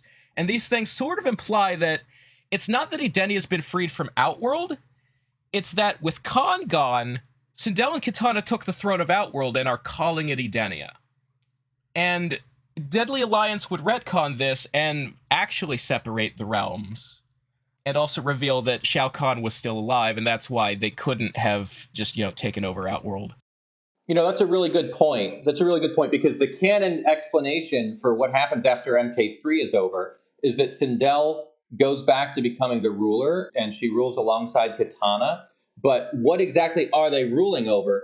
That's the difference. Because in the MK4 comic, it's this big, huge Outworld that's been combined, while in MK Deception, when they depict what happened, it's really that the realms, Edenia and Outworld, have gone separate. In fact, Shujinko's mission, there's the portal to Outworld and the portal to Edenia are 2 different places. It could have saved them a little bit of time if that wasn't the case. Yeah, and Shujinko can't even go to Edenia until late enough in the story that would have to be after MK3. Mm-hmm. But the thing that is sort of sticking in my head is that they say Edenia has been freed from Outworld, but they never explain how. Well, and you're just sort of left to employ, I guess they found an orb and broke it, like Natara does in Deadly Alliance. That's what I was about to say. And it let out a huge scream when that happened. It's a sloppy explanation, but it's a matter of using deductive reasoning and going, Okay, so they do this for Vaeternus. I guess that's what they did for Edenia as well. Sure, why not? Yeah, because they say that every realm Khan has merged has an orb like this, but they don't outright say how Sindel and Katana found and broke that orb. You know, it's just sort of, at the end of MK3, Edenia is free too. I'd like to think that if they did find a way to free the realms and separate them, that somehow the orb, wherever it might be, would become destroyed as a side effect of that. I sort of like to imagine maybe during 3, Shao Kahn pulled the orb out of his trophy room and was showing it off to Sindel, and so she knew where it was. Fatal mistake, Khan. The bad guys always reveal their plans. I actually do think that Edenia being freed, using the orb logic, is because once it actually happens, she does somehow know where it is, whether it's because she knew in the distant past when Edenia was merged into Outworld, whether it's because during MK3 period he showed her, one way or the other. I feel like Sindel coming back and being restored to herself is probably, logically, or in any sane depiction of an MK3 fleshed out, that's how it happens. There's another thought that had occurred to me. Deception Conquest establishes that the Edenian royal family has possession of Edenia's Kamidogu, and they're just always hanging on to it. Like, they already have it to give to Shujinko when Shujinko shows up, which makes me wonder, where was that Kamidogu while Edenia was merged? Like, did Shao Kahn get it when he killed Jared and he was keeping it in his trophy room, and did Sindel take it back during 3 and maybe she used that to free the realm instead of breaking an orb? I don't know, maybe there's something there. I'd like to think that Shao Kahn really didn't know too much about the Kamidogu and all that stuff, and that it was sitting there in another part of Outworld, and he had no clue. The interesting thing, though, is that Deception has this bit where the entire reason Onaga attacks Edenia is because he's looking for research notes that explain how to fuse the Kamidogus together so that he can become the one being. And they say that the reason those notes are in Edenia is because Shao Kahn had collected them and had them in Outworld, and when the 2 realms were split, those notes ended up in Edenia. Like, sometimes things end up in the wrong place when the realms are split. That's kind of the explanation after the fact. Like, once you introduce the Deadly Alliance retcon, that they're 2 separate realms, that explains why Reptile was in Edenia and got arrested by Katana and Sindel and put on trial for genocide. Like, somehow he must have ended up in the wrong realm when they split. But yeah, again, like, they do say in Deception that those notes on how to fuse them came from Shao Kahn. So this is something that he was looking into. Shao Kahn is aware of the Kamidogus, he's just not succeeding at getting any of them. Although he might have Edenia's. We don't know. That's all I'm saying. It would have saved Shujinko a lot of time if he could have just walked into Outworld, grabbed 2 Kamidogu while he was there, but no. Yeah. Where would the Edenian Royal Palace have been? We're kind of getting into, like, why didn't they take the Eagles into Mordor territory? The more you think about this stuff, it's like, where did Shao Kahn put the Edenian orb that we think that was actually shattered? Because, you know, theories upon theories. The comparison my brain is going to is, you remember the bit in Avengers Endgame where they're all sitting around thinking, wait, if you pick the right year, there are 3 Infinity Stones in New York. All right, cracking the whip, back to Sindel. All right. So I wanted to come back to at the end of MK3, where we have Edenia is freed and Sindel is now on the throne. And we were talking about the nature of the brainwashing and how her soul spent 10 years in the Netherrealm soaking up corruption. And what would you do with her to get her out of the way so Katana can be in charge? And I've sort of, I guess just the past couple months really, that I've been thinking about this. If you wanted to explain the characters' roles in the story post MK3 in a way that would give Katana more to do without Sindel being in her way, you could sort of look at it as Sindel, even after the brainwashing is broken, that kind of corruption on your soul doesn't wash away so easily. And, you know, there's a lot of PTSD to work through, I'm sure. Sindel has a lot of problems and needs a lot of therapy. And maybe she took the throne of Queen because it's a desk job, and Katana's the one who's really running the realm, because she's the one going around, you know, meeting with Goro and making alliances and working as, like, the general of the army to attack Outworld. You know, she's doing all the stuff. Maybe Sindel is the queen because she's like a figurehead. it's a comfortable position where she doesn't have to do much. Again, we do see real world allegories where people are thinking that, maybe the person in charge isn't really in charge. And maybe the handlers are actually the ones running the show behind the scenes. Yeah. She's a rhino. She's ruler in name only. Yeah. I've always kind of wondered how the Edenian people look at Sindel and Kitana, because you've got your queen, who was obviously beloved and was ruling during a time of peace until Shao Kahn came along. She's definitely like a highly respected figure, but she has come back as an undead banshee. She's like been tainted by dark magic. Oh man, the banshee Nobody's stuff. quite sure where her mental state is at. We haven't even actually discussed whether or not we think that the banshee stuff comes from Quan Chi giving her those powers, or whether she always had them, because that's a discussion a lot of people like to have. I would think that she didn't have them, that she was just like a regular Edenian who happens to be the queen of the realm. I don't think she would have had those powers beforehand, especially because they look so demonic, especially in the newer games. But I would think that as people who are Edenians and they see the queen come back, those of them who remember her, I think when they see this new version of her that's evil and sadistic, they would say, that is hashtag not my Sindel. Oh god, too soon. Too soon. That's next time. Right, sorry. It's something interesting to think about, because you've got her looking like she now looks and taking some kind of backseat role in governance. And there was that week where she was literally helping Shao Kahn conquer Earth. Nobody's quite sure what happened there. I mean, the Earth was created in 6 days, so too shall it be destroyed. And then the person who's really running the realm, Kitana, granted, she's been working with the Resistance in secret for we don't know how many years at the time of MK2. But before that, she was like Shao Kahn's most elite assassin, and she had, we can probably assume, killed a lot of rebels for him. And, the average citizen of Outworld probably thought, like Kitana did, that Shao Kahn was her real father and had no idea that her actual father is Jared, because she was so young and she was born during an invasion, presumably. Or she used to know, and for whatever reason, lost that knowledge. The thing is that if the average Edenian Resistance member was aware that Kitana was Jared's daughter and that Shao Kahn had stolen her, that information would have gotten to Kitana much sooner, You'd think. I like to assume that the average Edenian wasn't necessarily aware that Jared's daughter had been born at the time of the invasion. So that as they're all living as refugees in Outworld, they can't go around spilling the secret.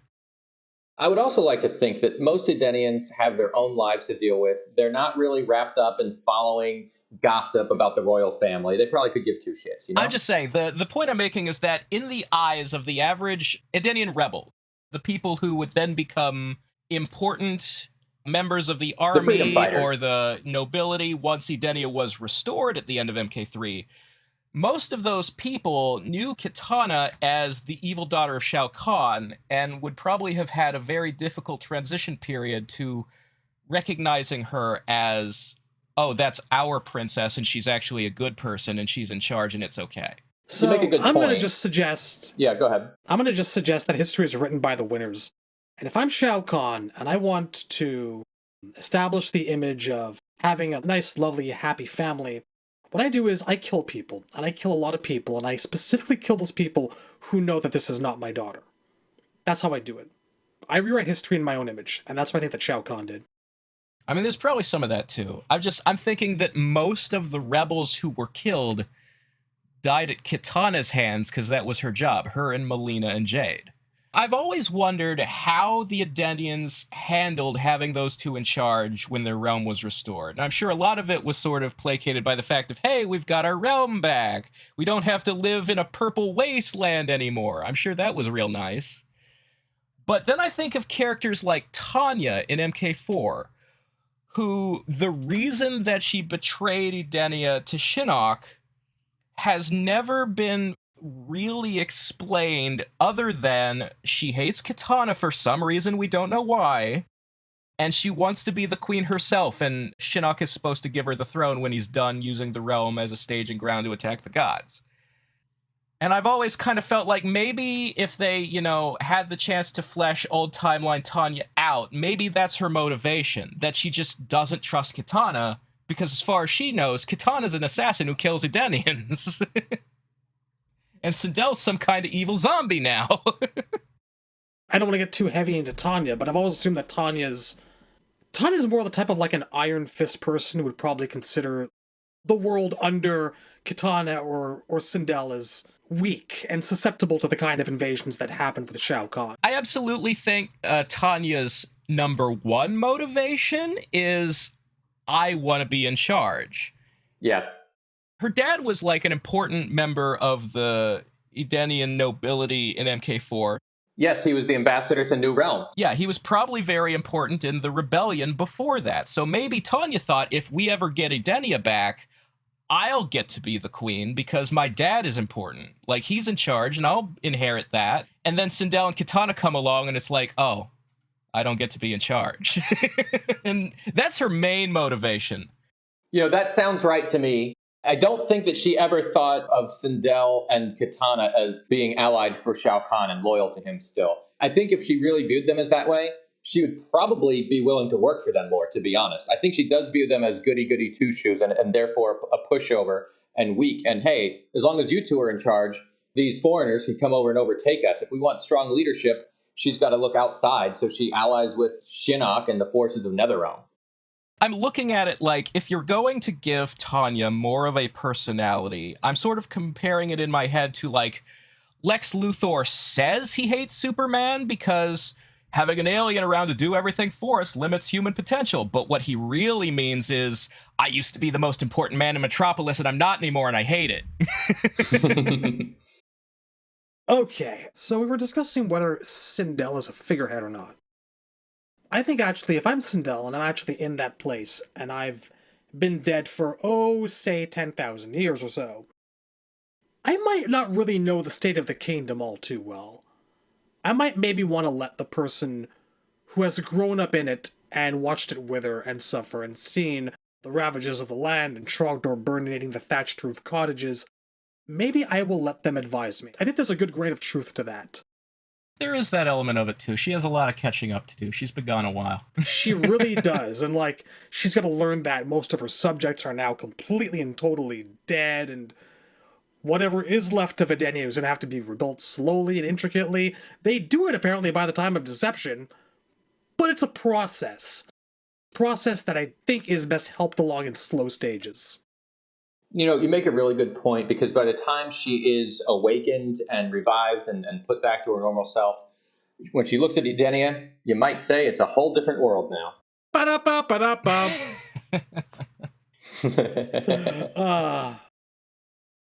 I would just like to see the in-between period, because the Sindel who's presented in Deception, she becomes a character of action, a character who's seeking to, do a specific thing. Like, she has one of the main plans for defeating Onaga, but she doesn't get to that without first being reluctant and having to be rescued by Jade. I would like to see a character arc for Sindel where we get, like, there's this lost period between MK3 and Deception for a lot of characters. And her lost period is like, so what was it like on the throne? How did she get over all of the trauma of what happened to her in her past in an MK3? And I'd like to see that character grow from someone who's struggling with all the heavy shit they've been through and then comes out the other side and becomes a person who takes action, I like that fact that you want to concentrate on this lost period of hers. It's very fitting, considering the name of this podcast. I actually like to go out of my way, and it's my own little private joke, to rename all of the finished audio files for this program as Lost Something. Like, for Johnny Cage, it was like Lost $500 Sunglasses. Only place you can actually see those is when I upload them to archive.org.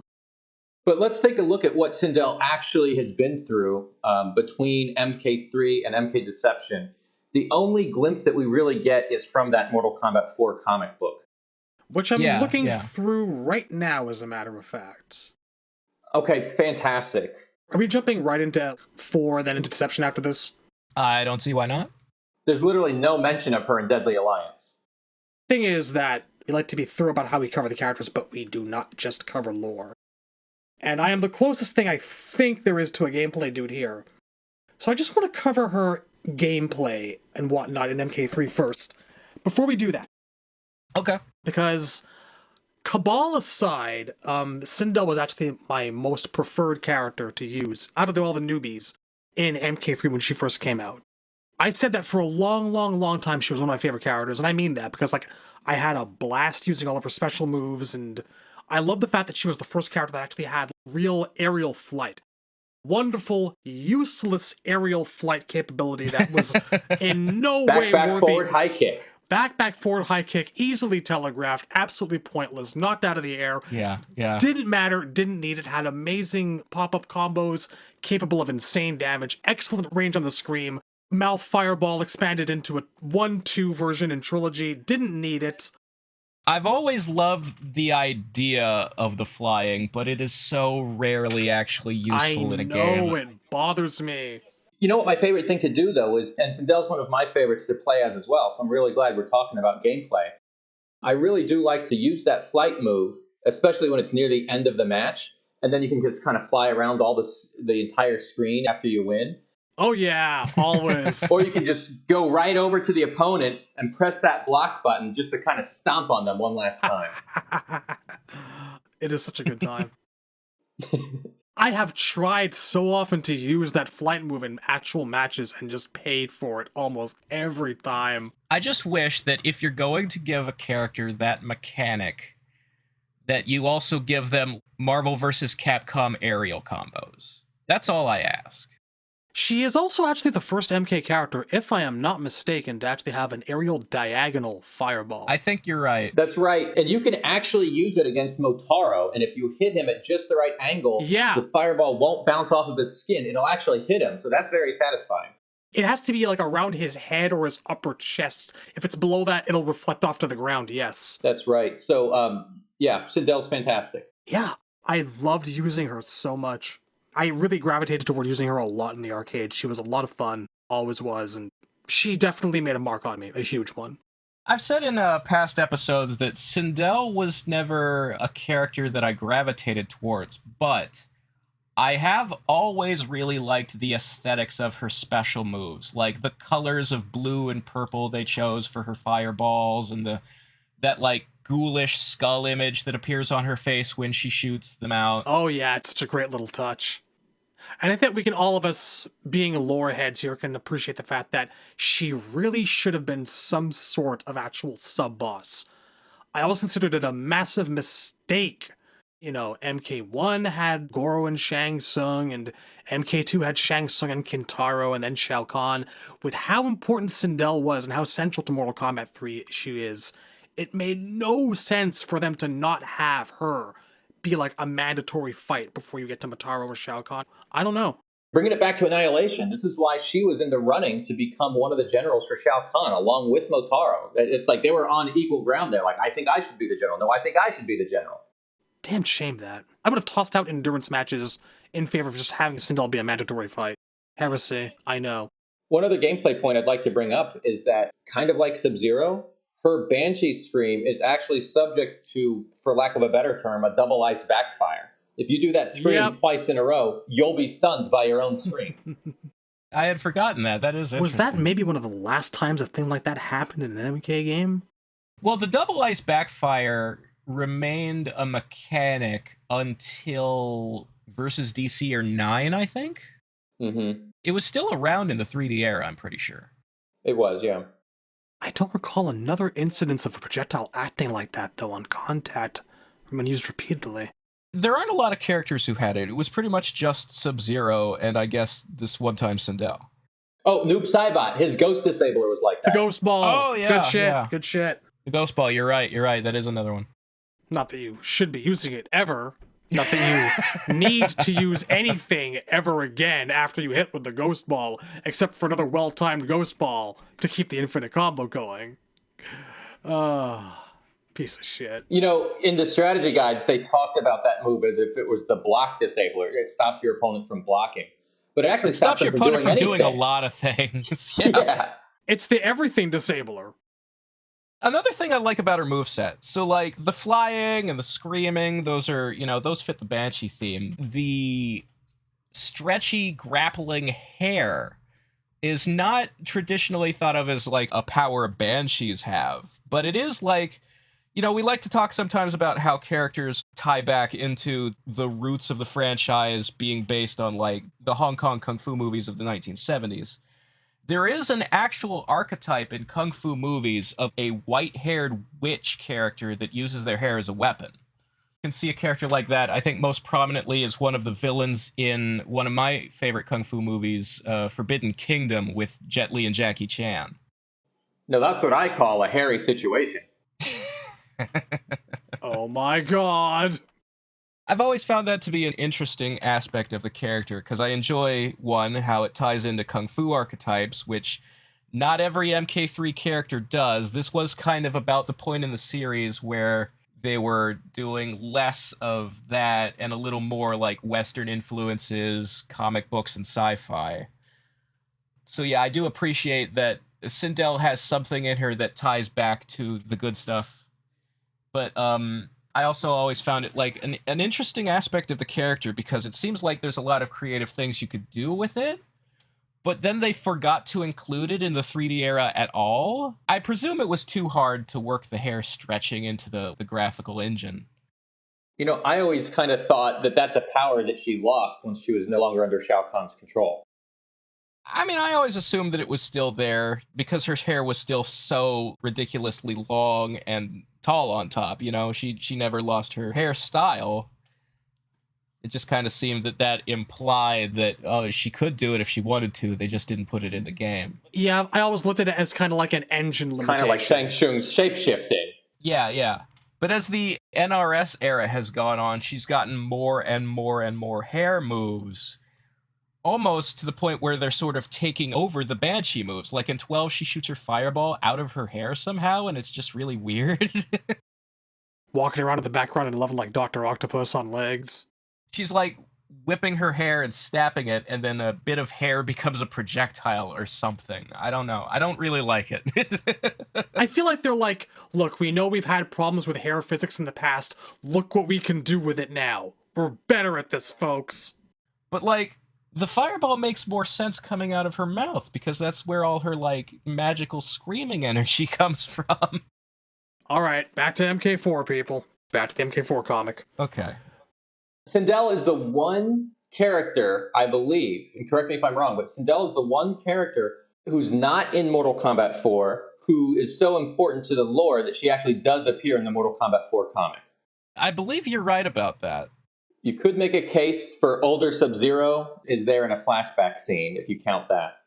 I mean, Noob Saibot, if you retroactively apply his backstory, That's Bihan. Noob is in MK4 in Gold, but like we didn't know that yet, and he's a hidden character with no bio or ending. It's really weird how Noob got shafted in 4, considering he works for Shinnok and was the first character introduced who does so. And then when it was actually his time, he's not part of it. But Sindel is so important to the lore that she's the one non-MK4 character who appears here. So, that shows you how central she was. So the reason Sindel is important to the lore of MK4 is that the plot of MK4 is obviously that Shao Kahn's out of the way now, so Shinnok's taking his turn to attack Earth and also the heavens and the gods. And the first thing he does when he escapes the Netherrealm is he conquers Edenia, because it was easy to take over, I guess, because they had Tanya working as a mole. And so what Sindel's role in the comic and in the backstory for basically is that as the Queen of Edenia, she's like, so Tanya comes to her because her dad's an ambassador. She's able to pose as like, hey, I've been approached by some rebels from another realm. They want to be let in as refugees. Can they stay here in Edenia? And Sindel agrees to it. And Sindel is the one who opens a portal. And out of the portal comes Quan Chi and the Brotherhood in disguise. And Quan Chi pretends to be a refugee who hands her like a magical crystal ball, and when she gazes into it, like he's giving her like a pretty jewel as a gift or whatever. She looks into the crystal ball, and it hypnotizes her so that the Brotherhood can take over Edenia, throw her and Kitana in the dungeons, and then use Edenia to attack the other realms. I just want to say, while we're here, Tanya's dad looks mad sketchy. Okay? I feel like just looking at the 3 panels that this guy is present, this is not just a Tanya conspiracy, this is a family conspiracy. This man is dressed like a gaudy-ass snake, little red eyes with white slit pupils. He's creeping me out as I scroll through this friggin' thing. His face looks like it was sewn onto his body. Well, the art style of the MK4 comic gives, like, every single character white eyes. Like, the pupils are drawn in very rarely. Everybody's got a very, like, angular face, and scowls are frequent. But yeah, So Quan Chi disguises himself as some kind of an artist from the realm of Tresh. And it's not clear if Tresh is even a real realm. yeah, and I should point out, this quote-unquote disguise is just Quan Chi wearing a brown cloak. And yet, Quan Chi disguised himself better in Defenders of the Realm. I think he lost the lipstick, but he Yes, still he did. has the white skin and the stripes on his forehead. all the better to make them think he might be Kratos. But yeah, Well, bald dudes running around. he presents Sindel with this gift orb, and he says, "It's said that you will see your heart's desire when you gaze upon it." And Sindel says, "It's so beautiful, I've never seen anything like it. I feel like I could stare at it forever." And Quan Chi says, just as I had planned. And then we cut away, and the next thing we know, Edeni has been taken over. And I just want to comment, apropos of nothing, that there is a Shokan addressing its centaur with the following words: "Don't make me ride you, horseman." Sounds like a rape threat if I've ever heard one. Little bit. Just a little bit. I'm uncomfortable. So yeah, the main reason that Sindel's in the comic and is important to the story is they wanted to have Shinnok and Quan conquer Edenia, so they had to explain, well, Sindel's in charge, right? What happened to her? Actually, you know what? Following up on this Shokan versus Centaur thing, after there's some dispute, Goro shows up and whacks one of them in the face, and they agree to, like, bow to Goro's wisdom, and it's time to put all this crap behind us, and this is like them forming the Shokan and Centaur treaty and, like, solidifying it like you see in Kung Lao's MK Gold ending. Yeah, basically, this explains that, like, what's Kitana doing while the realm is being invaded? Well, she's having the summit between the Centaurs and the Shokans, so she wasn't at the palace to save her mom. Yeah. And what's interesting is, like, while this thing's being settled and, like, they're agreeing not to murder each other, the crowd's chanting and there's 4 little things on the screen. Goro! Hurrah! Yeah! Queen Sindel! She's not even there. Clearly they like her. You know what I like about this scene, too, is that it's setting up for the Kitana-Goro alliance that we see in MK Deadly Alliance. It's interesting because we talked about the whole Edenia and Outworld were kind of the same realm in 4, and then they were retconned to be separate in Deadly Alliance. When they were together, it makes sense why Kitana would be negotiating peace with the Centaurs and the Shokans, because in that scenario, they are subjects in her kingdom. So why is she doing it if you add in the retcon that they were separated? Well, Deadly Alliance makes it make sense. She was doing that because she was making an alliance with the Shokan so that they'd help her attack Shao Kahn. The other part of it is maybe it's just like we talked about before, where some parts of Outworld ended up in Edenia that weren't supposed to, so she got this Shokan Centaur war that she had to find a way to put an end to. There might have been some overlap there, too. It's possible. I just think it's interesting that the Sindel scene in the comic exists to explain how was Edenia taken over and what happened to the people who are supposed to be in charge of Edenia. But it cuts away and we don't actually know what happened to Sindel. We know from Liu Kang's bio in 4, and from Kitana's story in Gold, that Kitana was thrown in the dungeon, and then Melina was supposed to be guarding her, but Melina kind of let her escape so that she could fight her. But there's no mention of Sindel after the point at which Edenia is taken over.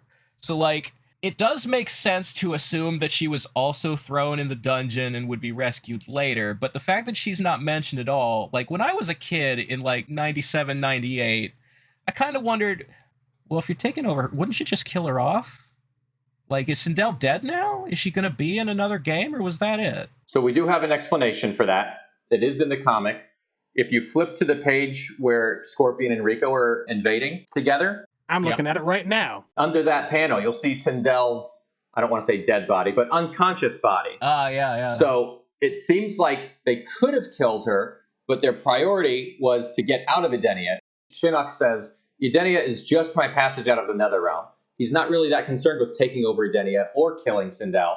They just wanted to disable her, get out of the way so that he can continue his attack on the Elder Gods. That's what he's most concerned with. You know what I say? Protracted coma.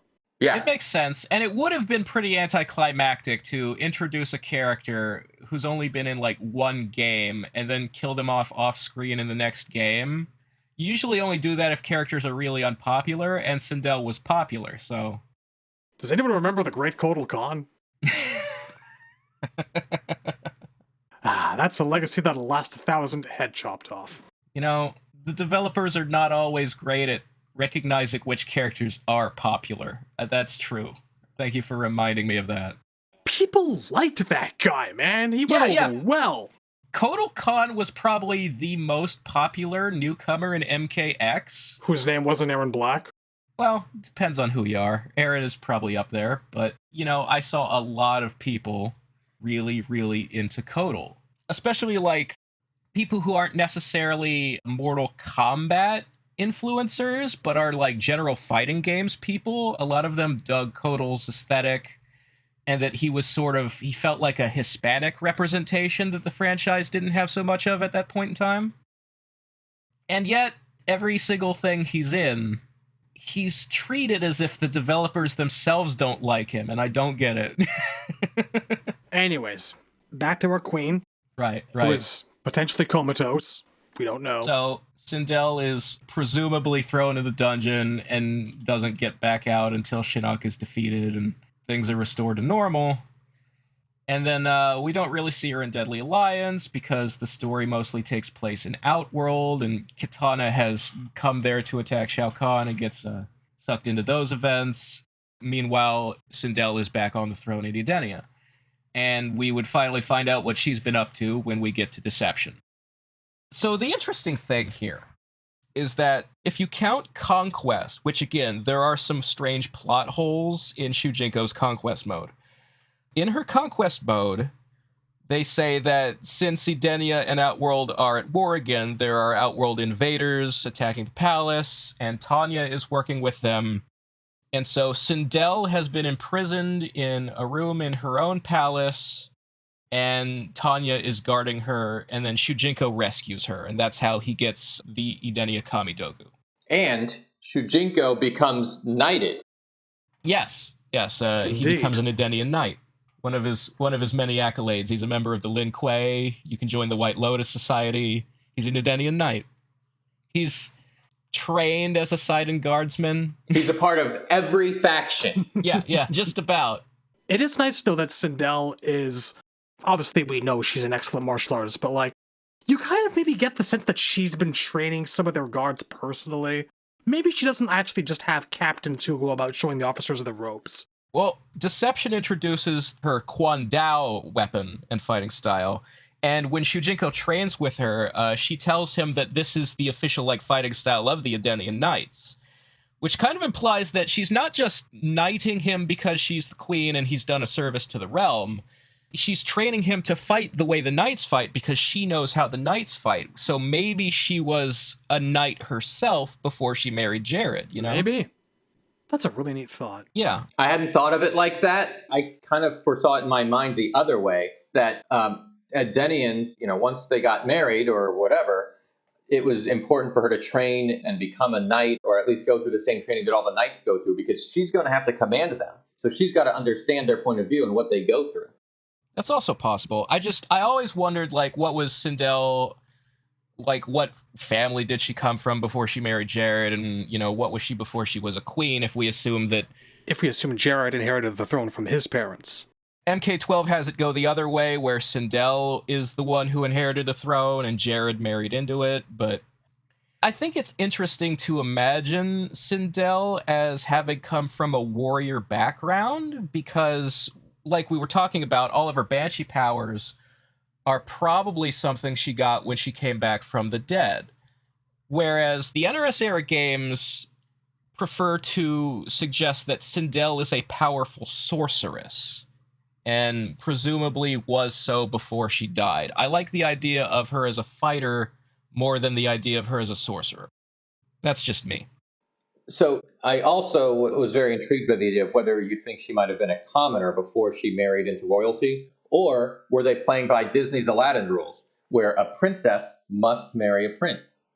I do kind of imagine that she probably came from like a rich noble family, because that does tend to be the way that rulers meet their future spouses. At these big lavish events. But yes, so Conquest has her getting kidnapped by Tanya and being freed, with Tanya working for Shao Kahn. And then the main story is about how Onaga invades Edenia with Tanya's help, and they seize the palace, and they put Sindel in the dungeon, and Tanya is involved in it. So it's kind of like in the same game, the same events happen twice. And I just want to point out that she gets kidnapped twice. She is kidnapped in her own realm in MK4 and kidnapped in her own realm twice in Deception.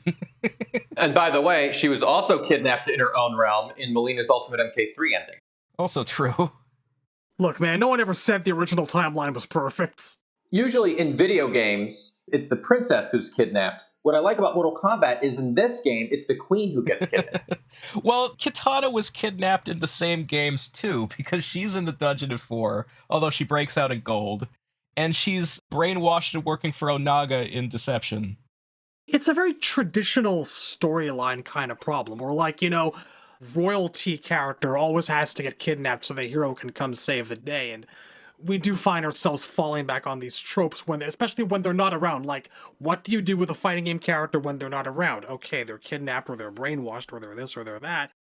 It is very easy to just have that be your fallback answer.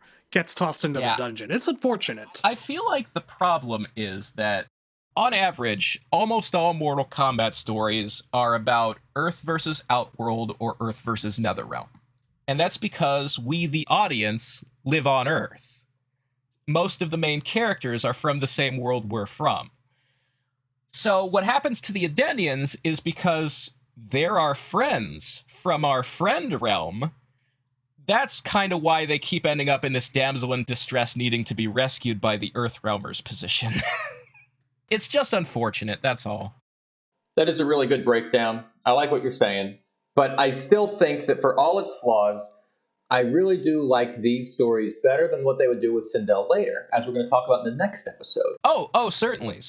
Oh my god, I am not ready to have that conversation. And the thing is that once Sindel is freed from her own dungeon and is able to act with agency and go adventuring and fighting in Deception, she's one of the better characters in Deception. While we're here, there's only so much that you can actually talk about in terms of gameplay for the 3D era games, such as they are. Yeah. A bit more going forward. But I will say, and we can just get this out of the way now, whereas some characters like Raiden and Deadly Alliance kind of got off shoddily, like Raiden having a shoulder charge and not a Superman torpedo until Deception, or Kung Lao never having had to spin, I'm pleased, although the stun animation for it was janky, that they knew they couldn't bring back Sindel without having that scream. You know? Yeah. I was extremely glad to see it. All of Sindel's moves, except the hair grab, made it in. Yeah, they're all present. She also got a new move where she'd belly slide across the floor and then do a handstand and kick you in the face. Mother, I wanted to lead up to it. You bastard. You absolute son, you... What is with that move? Why? Why is that? Well, you know, it's interesting. She has a similar move as a normal in 9, where she doesn't do the belly slide. She just does the handstand and kicks you in the face with her heels. And I like that. It is much better, yes. It's just the part where she's like slip and sliding across the ground to grab you by the ankles first is very cartoony. It's so strange. You know, it seems like a move that they might have given to somebody like Havoc or somebody. You know what I think it is? I feel like they just wanted to have her hit someone in the face with high heels. It probably goes that far back. They just didn't think about how to implement it correctly the first time around. It's sort of a prototype of an idea that would become a mainstay of her moveset in the NRS era, where she's always wearing pointy stiletto heels and using them as a weapon. And I kind of like that aspect of the character, because the internet is known to complain a lot when characters who are very physically active or fighters wear high heels. They think it's unrealistic. They accuse it of being like a sexist kind of imagery. I don't agree with that at all. I think that as an artist and costume designer, as a hobby, I find that high heels represent a sense of gracefulness and elegance on a female character, and that they fit the image of Sindel as, both the goth side of her, they're a bit dominatrixy, and the regal side of her, they're definitely like, an elegant type of evening wear. And the fact that she turns that into a weapon adds a dimension to the character's fighting style, I think. I've always really enjoyed that she, hits people and stabs them with her heels. A valid criticism, however, is this. Have you ever tried walking in heels, Razor?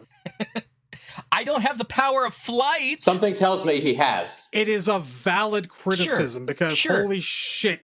I'm not decrying what you're saying. You have a very valid point. Sindel has the ability to levitate. She only walks when she wants to. Yes, she does. I'm just saying, it's not just because of sexist outlooks. If you tell me I have to do martial arts in heels, I laugh. Most of the characters in Mortal Kombat have supernatural agility and, physical fitness. Also, I've seen YouTube videos of people doing capoeira in heels, and it looks sick as fuck. I'm sure it's very difficult, but I guarantee you, if you try to put Reptile in heels, he can't slide. No. It is an art form, sir. I don't think it would work for him. You know who I think would look good in heels if we're going to, break the gender barrier and make it unisex? I think Movado would wear heels. Oh, that guy has some... I think they're very subtle. I think you can't really see them on the model, but I'm sure those heels are elevated. Just a little bit. I could see Bugs Bunny wearing heels. I see it. I'm pretty sure I've seen Bugs Bunny wearing heels. That man did drag like no one's business. Back to Sindel, I almost forgot. I think she actually had an original throw of her own in Deception, if I'm remembering right, and that was the one where she jammed her heel into your gut and did a flip kick to the face. Yeah. She stabs you in the stomach with her heel, and then she does Guile's flash kick, yeah. It's true, they were really all about her using those things on you offensively from, the start of the 3D era. Well, I like it, that's all I'm saying. It's good stuff. From a design perspective, it looks cool. It may not be the most realistic thing, but they do try to incorporate realism, and they do try to incorporate those heels as a weapon. So I think they did good. There's not a single X-ray in the games that's realistic, so... I don't come to fighting games for realism, and I never have. I have found myself going over so many of the basic physics properties of half of Guile's special moves. How does the standing close range fierce kick work? Does he just turn upside down? I love that. What is going on there? You know exactly what I'm talking about. The jump kick where his sprite is upside down. I love it. I don't understand how he gets into the position. I just don't. Anyway. Deception Sindel. Last bit of a gameplay thing I wanted to cover. What do we think about, obviously we like our Quan Dao. I know we like our Quan Dao. It came back in 11, and people loved it. I often complain about characters in the games that have weapons being given weapons that don't really fit them or don't make sense, but the Quan Dao is a fitting and elegant weapon, and I have no problem with it returning in her moveset in other games. I'm pretty much there with you. I do like it. It suits her. Again, it makes sense because, if it's the weapon of the Edenian knighthood, soldiers often use pole arms. That's a common medieval weapon for someone who's in a standing army. You often see queens with swords as sidearms. It's actually a refreshing change of pace to actually have her using something different. It's cool. I do like that. You're right. Spears are less common than swords, so it's kind of nice to see the variety. So going back to the Deception lore, I have her bios pulled up if we want to read through them. I also have her bio card pulled up, the one from the bonus disc. Before we do that, I just want to say that I wish I had something suitable to say about Jiachuan and Fujiao Pai fighting styles that they gave her, but it is really hard to actually, like, pick any of those apart because they just, it's the 3D era, and it's basically Leopard from Deadly Alliance, They gave her both of Natara's styles, I think. Yeah, exactly. I feel like the reason they did that is because those fighting styles have a lot of, like, clawing with the fingernails motions, which is kind of reminiscent of some of her normals in 3. Yeah, I can see that. It suits her personality, to be sure. Because one thing I've always really liked in the Mugen builds of Sindel is they've given her in MK Project these visible streaks when she claws at you with her hands. These kind of glowing cat scratch effects. I don't know that I've actually seen that.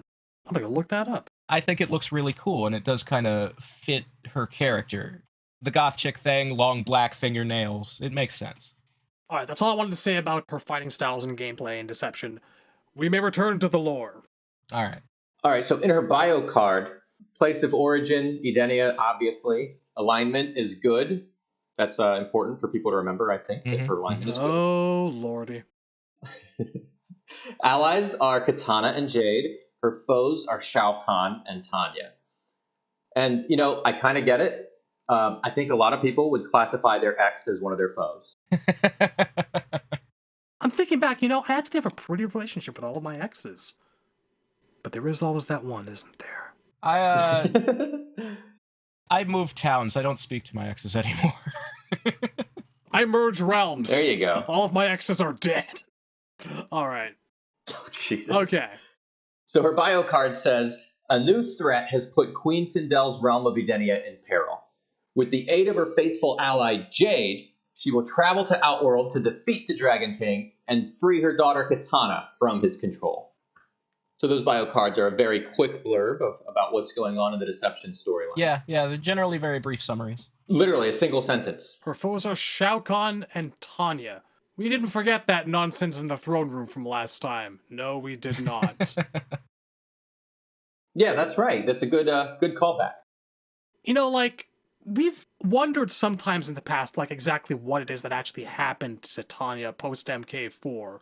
And it's always been my opinion that she basically ran off back to Outworld and started working under Shao Kahn because she essentially had no place to go.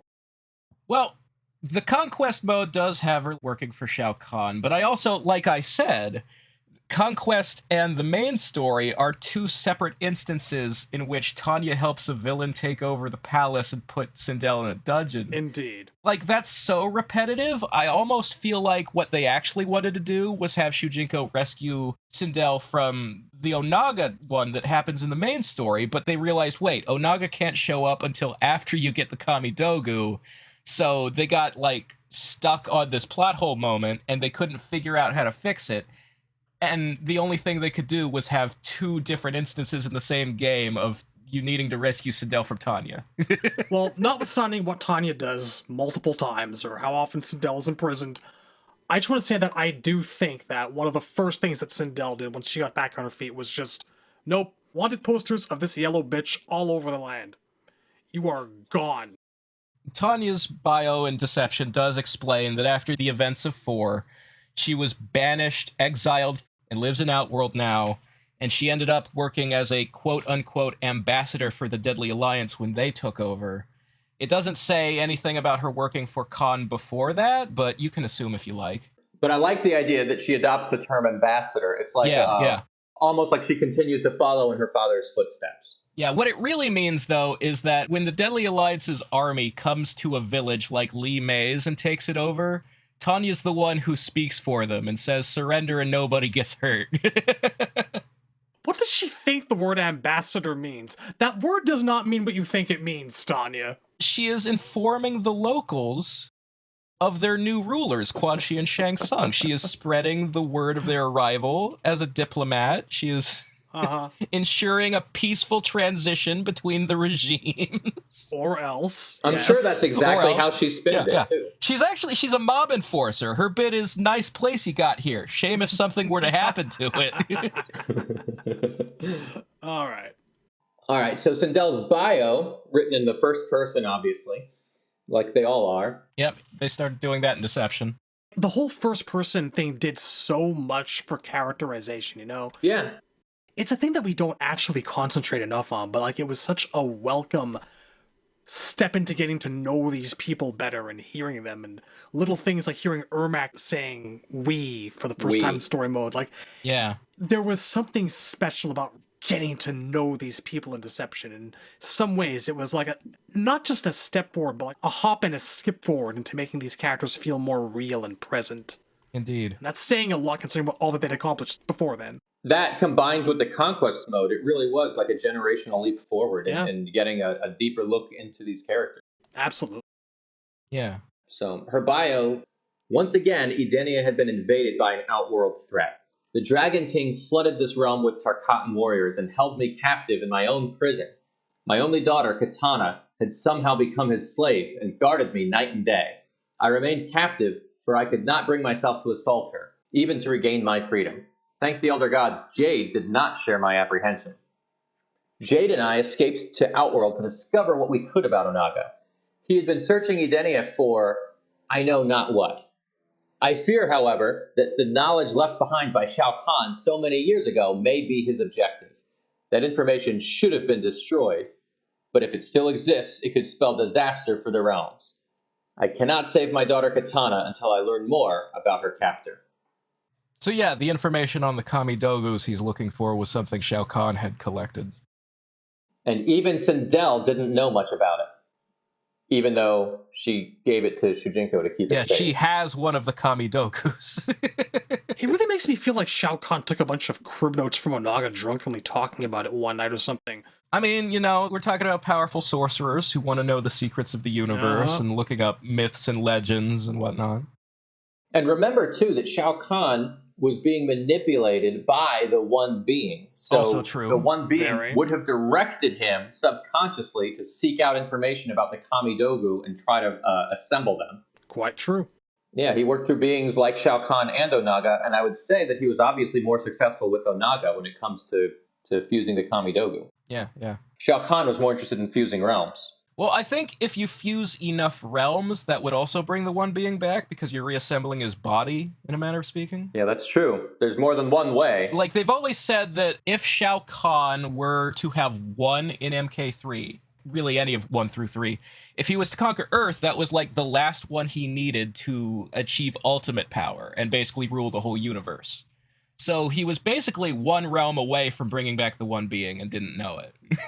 Shinnok too, probably. Except Shinnok knows about it and doesn't care. Oh yeah, Shinnok definitely knows about the One Being. He was there when the guy died. Shinnok's goal was to bring him back in order to punish the Elder Gods. According to X, yes. Yeah. So Sindel's plot.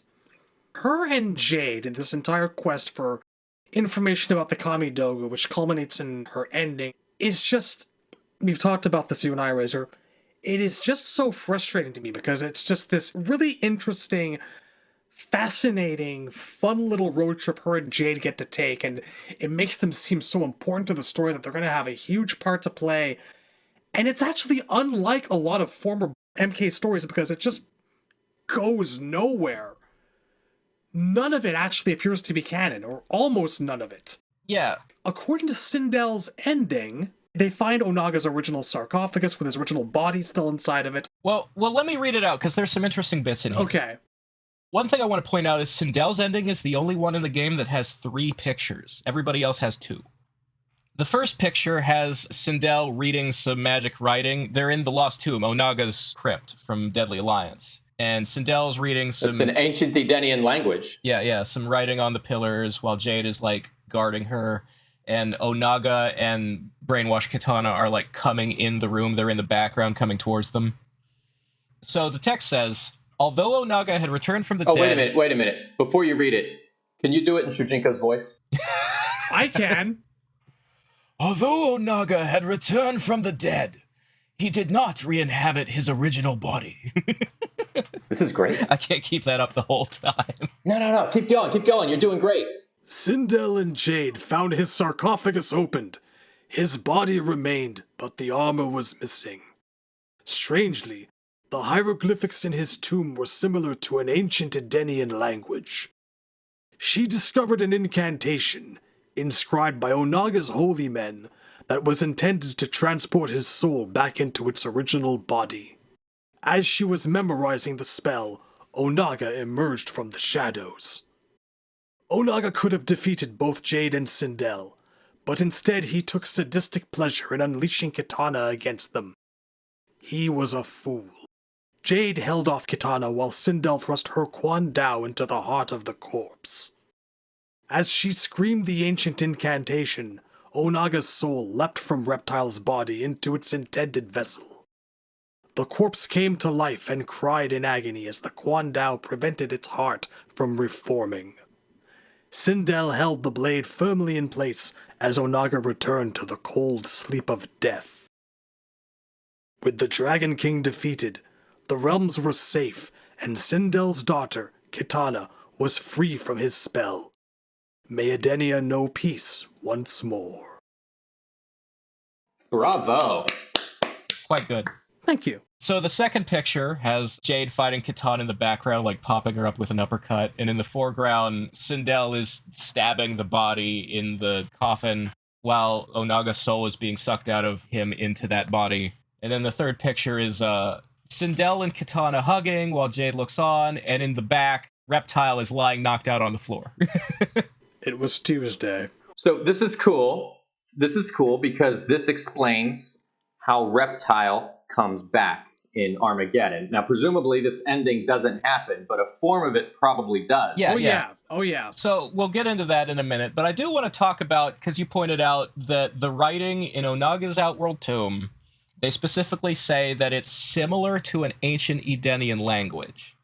Now, something the series has never gone into, but I've always wondered about, is Edenia is obviously named after the Garden of Eden, which is where humans come from in Christian religion mythology. And Jewish. And Jewish, Judeo-Christian, and the Muslim. whole Abrahamics.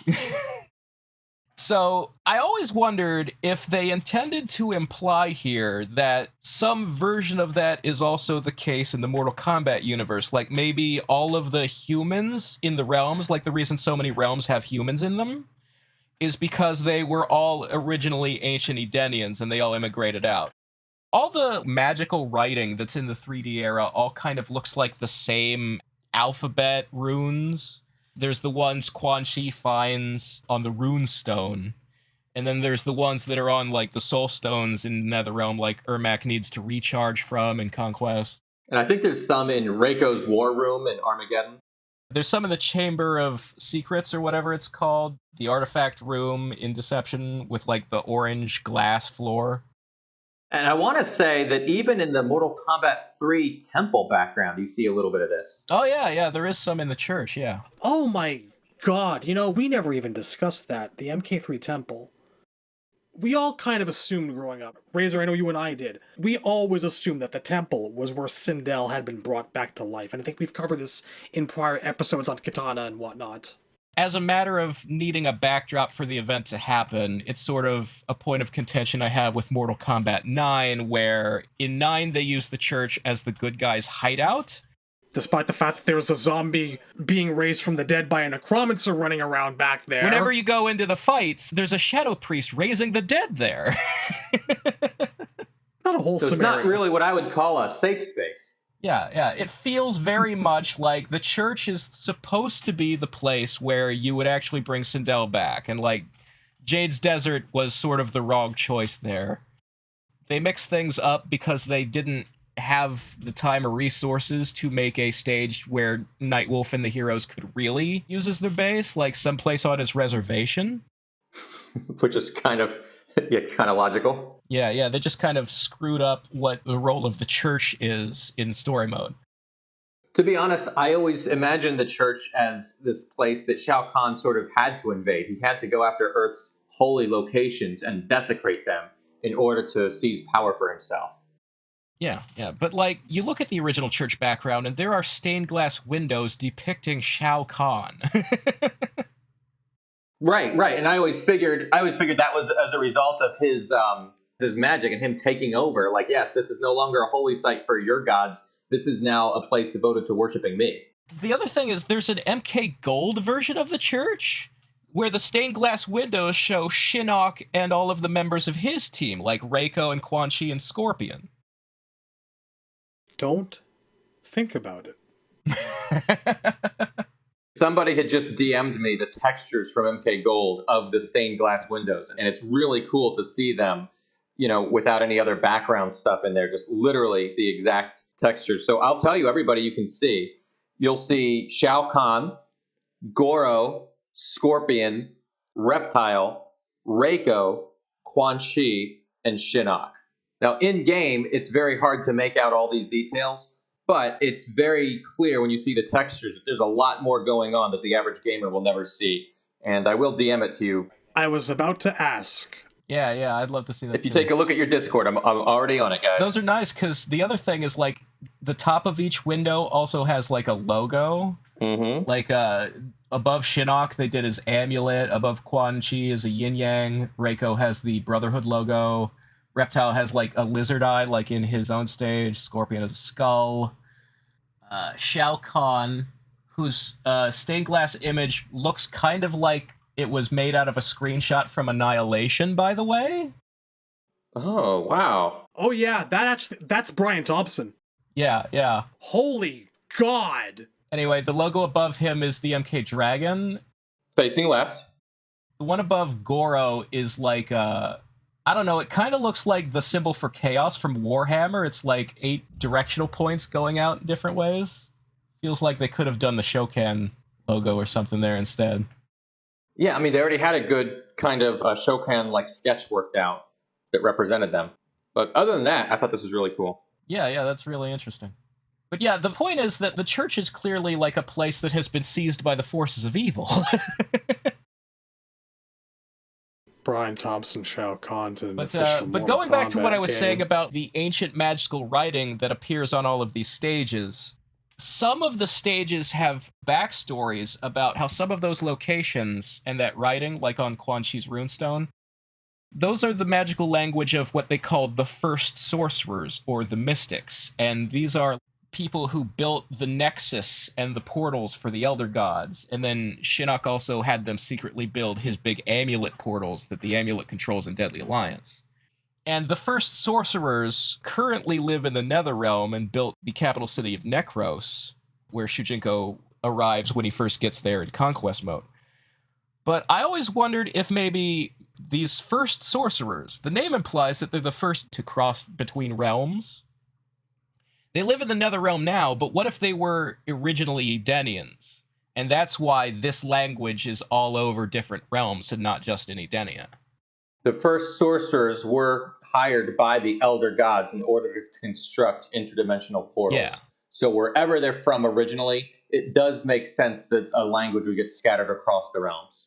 I just think it would be interesting if they were originally from Edenia, because then you'd have some, like, thematic connection to the name coming from the Garden of Eden. Like, the first people who traveled between realms were from Edenia.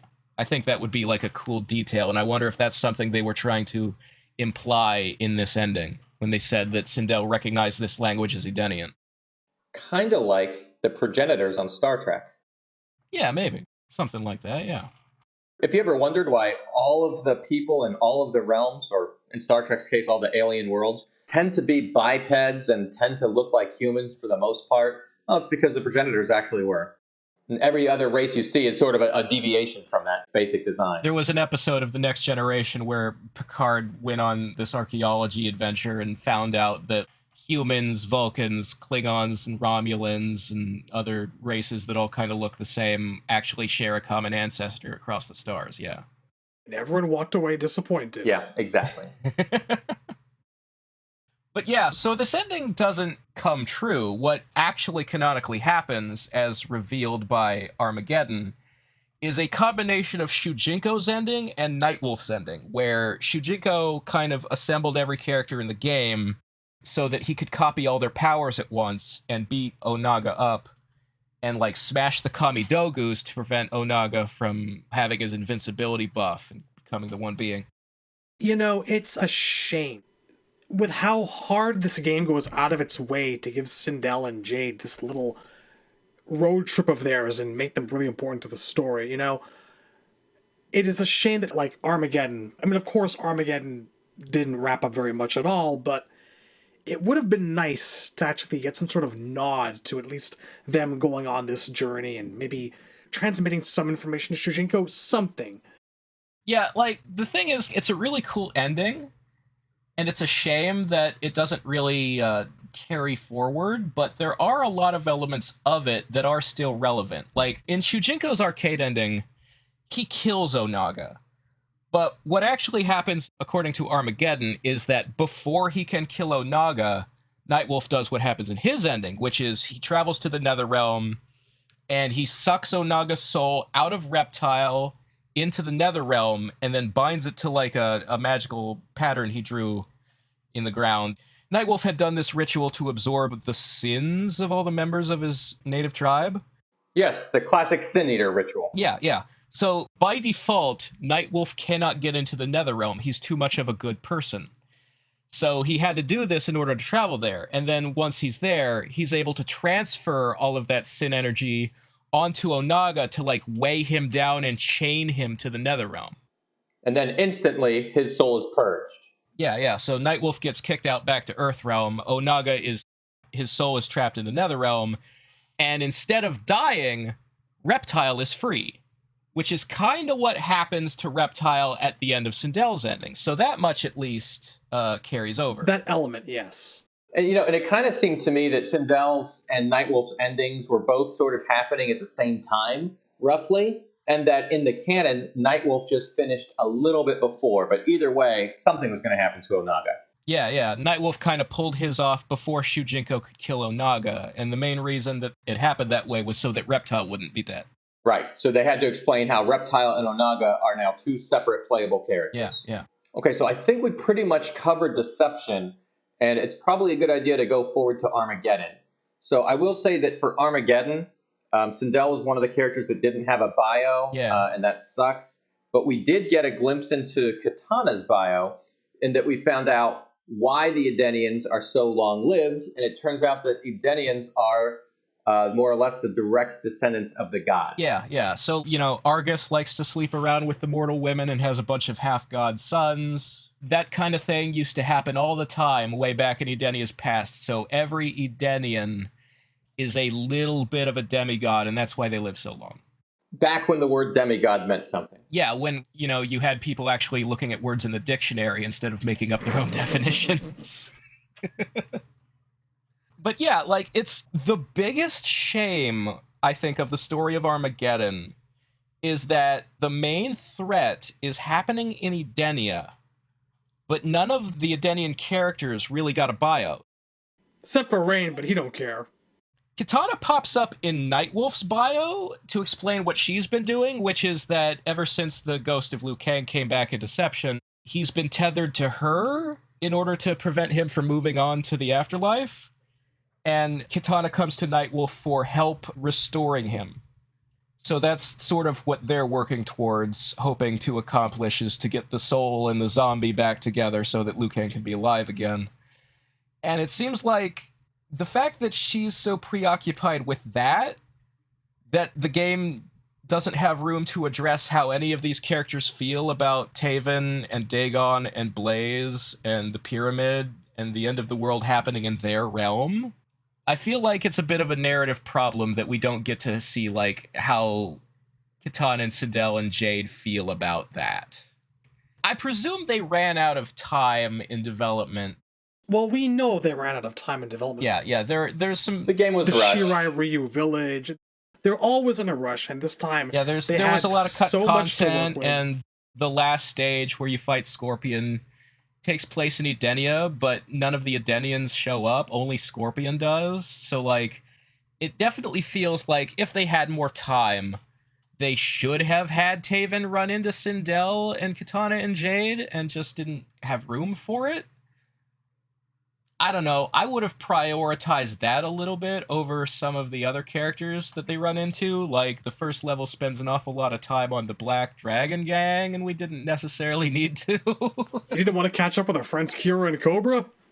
No, but you make a good point because honestly, when you think about how it started, Armageddon's conquest mode, the opening scene is with Argus and Delia, and they're talking about the two sons, Taven and Dagon. And it's like they're completely disconnected and separate from Jared and Sindel. And it's like, well, wait a minute, this is the protector god. What was their relationship like with the ruling family? Yeah. We just don't get a good glimpse of that. Well, something I've always wondered about is in that cutscene, Argus and Delia are talking about the fact that Shao Kahn's invasion is happening right now. But Argus expects Edenia to win and doesn't think Shao Kahn will be a threat to Earthrealm in the future, and that's why it's going to be safe to put Taven and Dagon in Earthrealm. And I always wondered, is Argus just overconfident, or was Edenia actually winning, but then he took Taven, Dagon, Orin, and Karo off the battlefield, and that's why Edenia loses? I will say this. When you look at Raiden's history, the protector gods, the realm's protector gods, have a history of really making some serious missteps that put their realms in jeopardy. Yeah, and I mean, we have talked much in past videos and podcasts about how Armageddon, the plot is based on a self-fulfilling prophecy. Delia sees that the end of the world is going to happen at a pyramid in Edenia, and she sees Blaze in the vision. Like, the opening cutscene, the developers once said in a Fight Night chat room that the opening cutscene of Armageddon is Delia's vision. So Delia saw Blaze. Delia saw the pyramid. She knew why they were fighting in the crater. And then they chose to build the pyramid and create Blaze. So, like, in their attempts to change the outcome of Armageddon or prevent it, they caused it to happen. It's literally right out of a Greek tragedy. It's a prophecy that comes true in the process of trying to avoid it. Classic. So, it's not the smartest move. No. Argus, I don't think Argus was the wisest of the protector gods. It's hard to imagine who could have been. But in that opening scene, we do see Sindel for a glimpse, and she's fighting against Jarek. And that's a very minor thing. And they never really had a serious rivalry. There was never this big Sindel-Jarek established rivalry in the games. But that was very quick in the background, and it goes too quick for you to notice it, really. There's so many people fighting completely random opponents just to fill out the crowd. Not everyone has their own archenemy, and several people have Shang Tsung as an archenemy. It can't all be as nice as we'd like it to be. I'm just happy that Natara was fighting Smoke back there and they had a nice little dance for whatever the hell they were doing. But still, Jarek. I feel like we all know how that one ended. You know, that guy has a really similar name to her husband. So, just pointing that out there. I just wondered, did it end with the Black Dragon living on? I do not think it did, sir, no. I kind of doubt it as well. No, I think that he probably accused the Edenian guards of the Edenian knights, of brutality. I think she took a Quan Dao and turned his face into a Quan Don't. So, much has been said about the randomness and the irrelevance of arcade endings in the game Armageddon. Let's see what Sindel's has to offer us, shall we? I've got it right in front of me. I think we're all looking at the same page.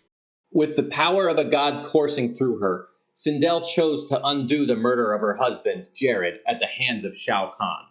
Reaching into the heavens, she pulled his soul back to Edenia and made him flesh once more. The reunited Jared, Sindel, and Kitana formed the Triad of the Just to protect the realms from tyrants like Shao Kahn. The Legion of Doom, the Triad of the Just. Oh my god. I don't know that Jared's family needs to have a group name. It's just Jared, Sindel, and Kitana. They're a family. They're the rulers of Edenia. But I will say, this is a much more relevant to the character ending than, say, Kintaro getting 4 swords. That's definitely down there on the totem pole, oh yes. It actually reflects something the character might want if they had the power to make a wish come true. Let's say if there's like an MK Armageddon ending tier list out there, I'm going to put this one as not too bad. Not too bad. I mean, the thing is that most Armageddon endings are so bad that if we're grading on a curve, this one's an A. Wait a minute. If we grade for spelling, we're going to have to deduct a few points You beat here. me to I it. had wondered, there are a lot of typos in this, and I wondered if that was Murdoink's fault when he transcribed it to the MK Warehouse, or if that's how the text actually appears in the game. Okay, so the one on Warehouse messed up the spelling of reaching. Yeah. But the misspelling of the name Jared is actually in the game. Okay, because I was going to say, it's misspelled twice, 2 different ways. Yes, because in the original game, there was 2 R's. It's Jerrod. That's how it's supposed to be spelled. Yes. And in here, first time they mention his name, it's Jerod. And the second time, it's Jarod. So that's why I'm thinking there was so much confusion going on here. That's why Sindel must have approached Jarek in the first place. She can't remember her husband's name. Or how to spell it. Close enough. Sorry, do you know my ex-husband? I've been gone a long time. What's happening to my kingdom? Why is there fire in the sky? I recall he had a beard. Your soul patch is like a beard. The only thing different about him is just look at him. No dignity, no manners. Some soul patch, though. He's got a soul patch. And knives. Really nice knives. In the realm of Earth, men like him can acquire great wealth. And almost godlike power. Disgusting. Well, that's Armageddon. Hey, I've got a joke for you. What's that? Knock, knock. Who's there? Armageddon. Armageddon who? Armageddon out of here. Oh my god. But You know what? Actually, that is a good place to call it for the night, folks. So we're not going to discuss MK Legacy? And we're not going to discuss the appearance of Sindel? I did have some interesting things to say about Annihilation, but those can wait until next time. I think we could call it there. Right. Well, for next episode, guys, destroy all expectations.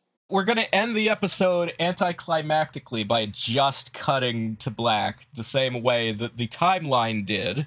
The episode ends as the Midway era did. Going out of business. Well, guys, it's been a lot of fun. Thank you so much for inviting me to be on this show. I was really excited. I really wanted to be on the Sindel episode, and I really appreciate the opportunity to be here and discuss Sindel's lore and gameplay with you guys. Absolutely. This has been fantastic. We've been looking forward to this for literally years. Yes, and we Thank will you definitely have you for coming back for on. part 2. Absolutely. You're here for the long haul. All right, we're going to call it there. See you later, nerds. Bye! Too bad you have to tune in next time.